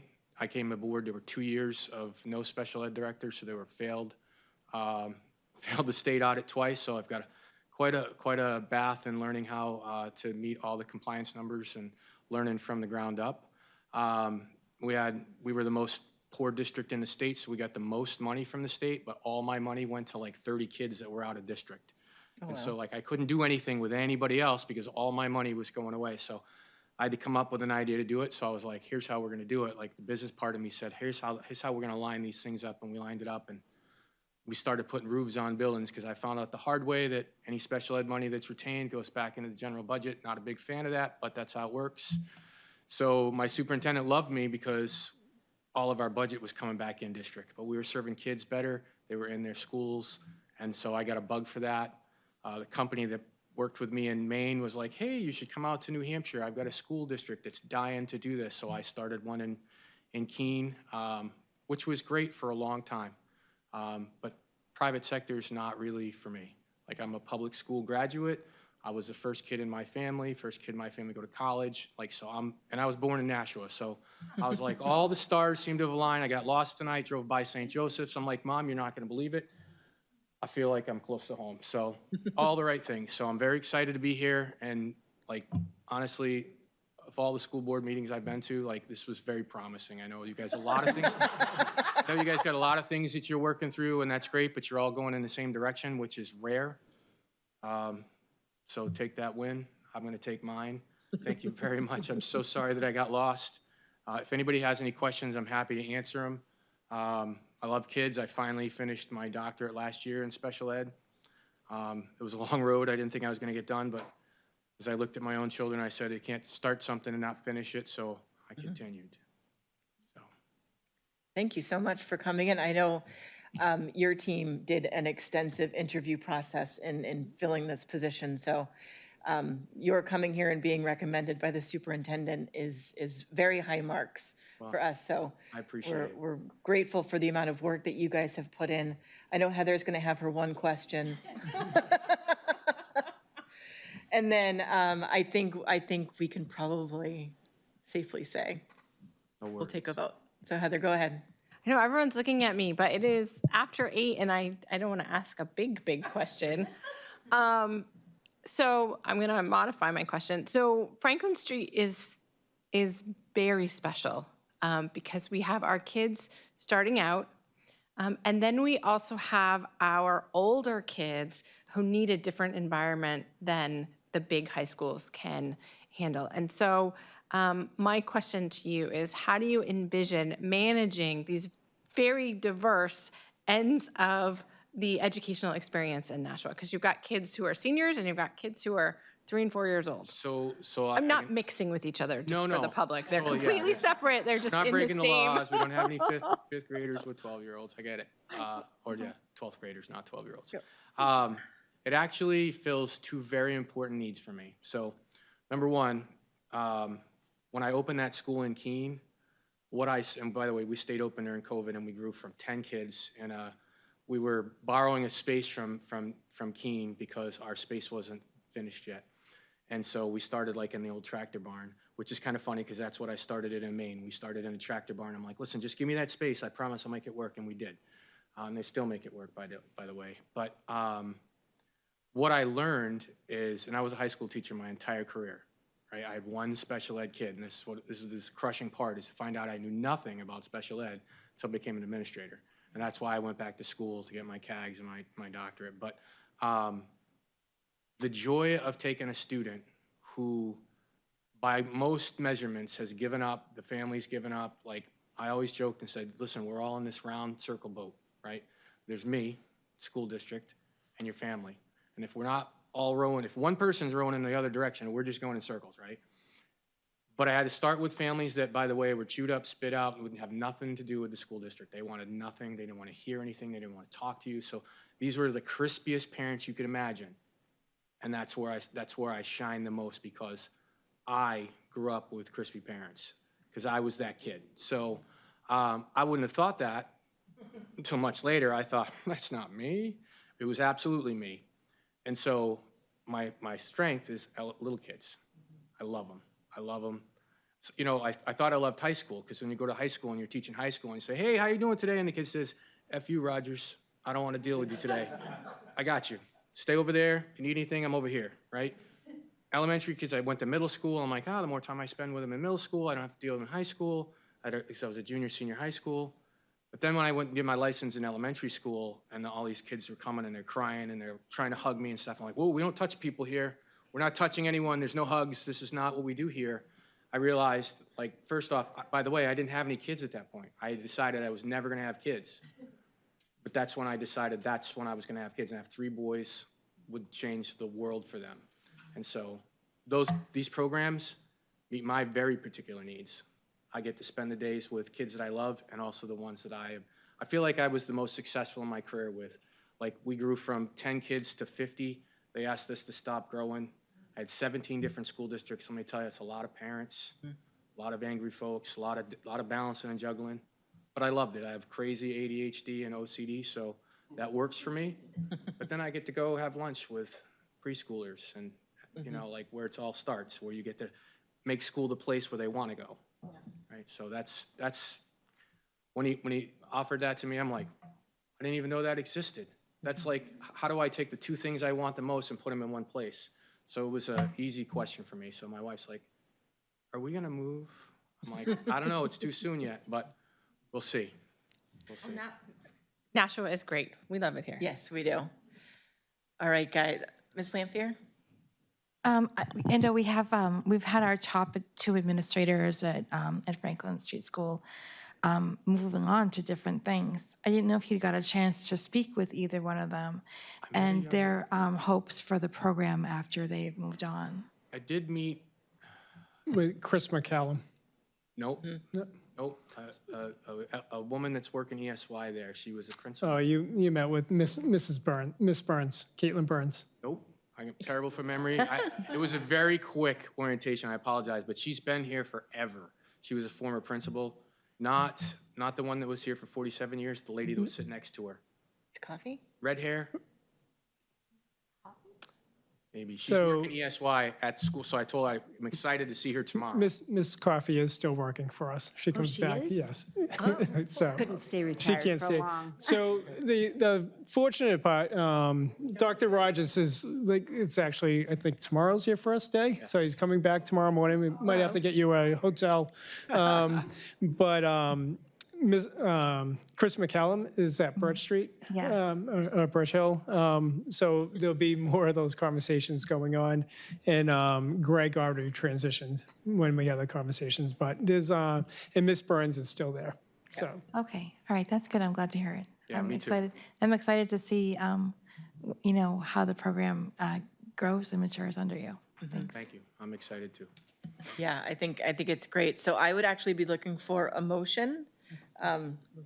Oh, sorry, Ms. Lopez, go ahead. No, I was just gonna say, I'm very excited to have you in the district and look forward to having you come back and tell us everything that you can about our two programs. I'll give you all my data.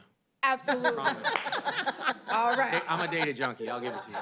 I like that, sir. Yes. I second that motion. Thank you. Yeah. So I'll read it and then somebody can be the Yeah. motioner. My things died, so I All right. appreciate it. So the motion is to approve Dr. Corey Rogers as principal of Franklin Street School at an annual salary of $126,072, effective July 14th, 2026. I'll So make that moved. motion. Okay, so, Second. wait, how many people said, everyone said it? Yeah, we can second. I made the motion and then. Jen, You made the motion. Second. It No, was I me. think Miss Lewis got there. Okay, all right. It was like 5 voices all at once. Okay. All right. So seeing that lots of people want to make this motion, all those in favor of approving the motion, say aye. Aye. Any opposed? Motion passes. Welcome to our district, and Very much. we're looking forward to your first day tomorrow. Not as much as I am. Be back in a few minutes. All right, and Nice to so, meet everyone. Thank you. Now I'm looking for a motion to go into non-public. Well, you can take a, hold on, I just need to flip the page. All right, so it is 7:13. I lost my time. It's 8:20. All right, so the motion is to go into non-public under RSA A32A, yes. which is promotion, compensation, discipline, et cetera, of Yep. an employee. I'll make the motion. Second. Thank you, Mr. Rob Johnson. can have it. We do need to do it by roll call. I'm going to just go close the doors. I'm sorry, who, Mr. Johnson? Yep. Okay, at 8:20. All right, Ms. Gilio stepped out. Wait, why is this so weird? Okay, Ms. Gilio stepped out. Ms. Prin, Yes. Mr. Johnson. Yes. I'm a yes. Ms. Lewis, Yes. Mr. Salvi, Yes. Ms. Lampier, Yes. Ms. Lopez, Yes. Ms. Bishop. Yes. Yes, all right, so we are in non-public as of 8:21 PM.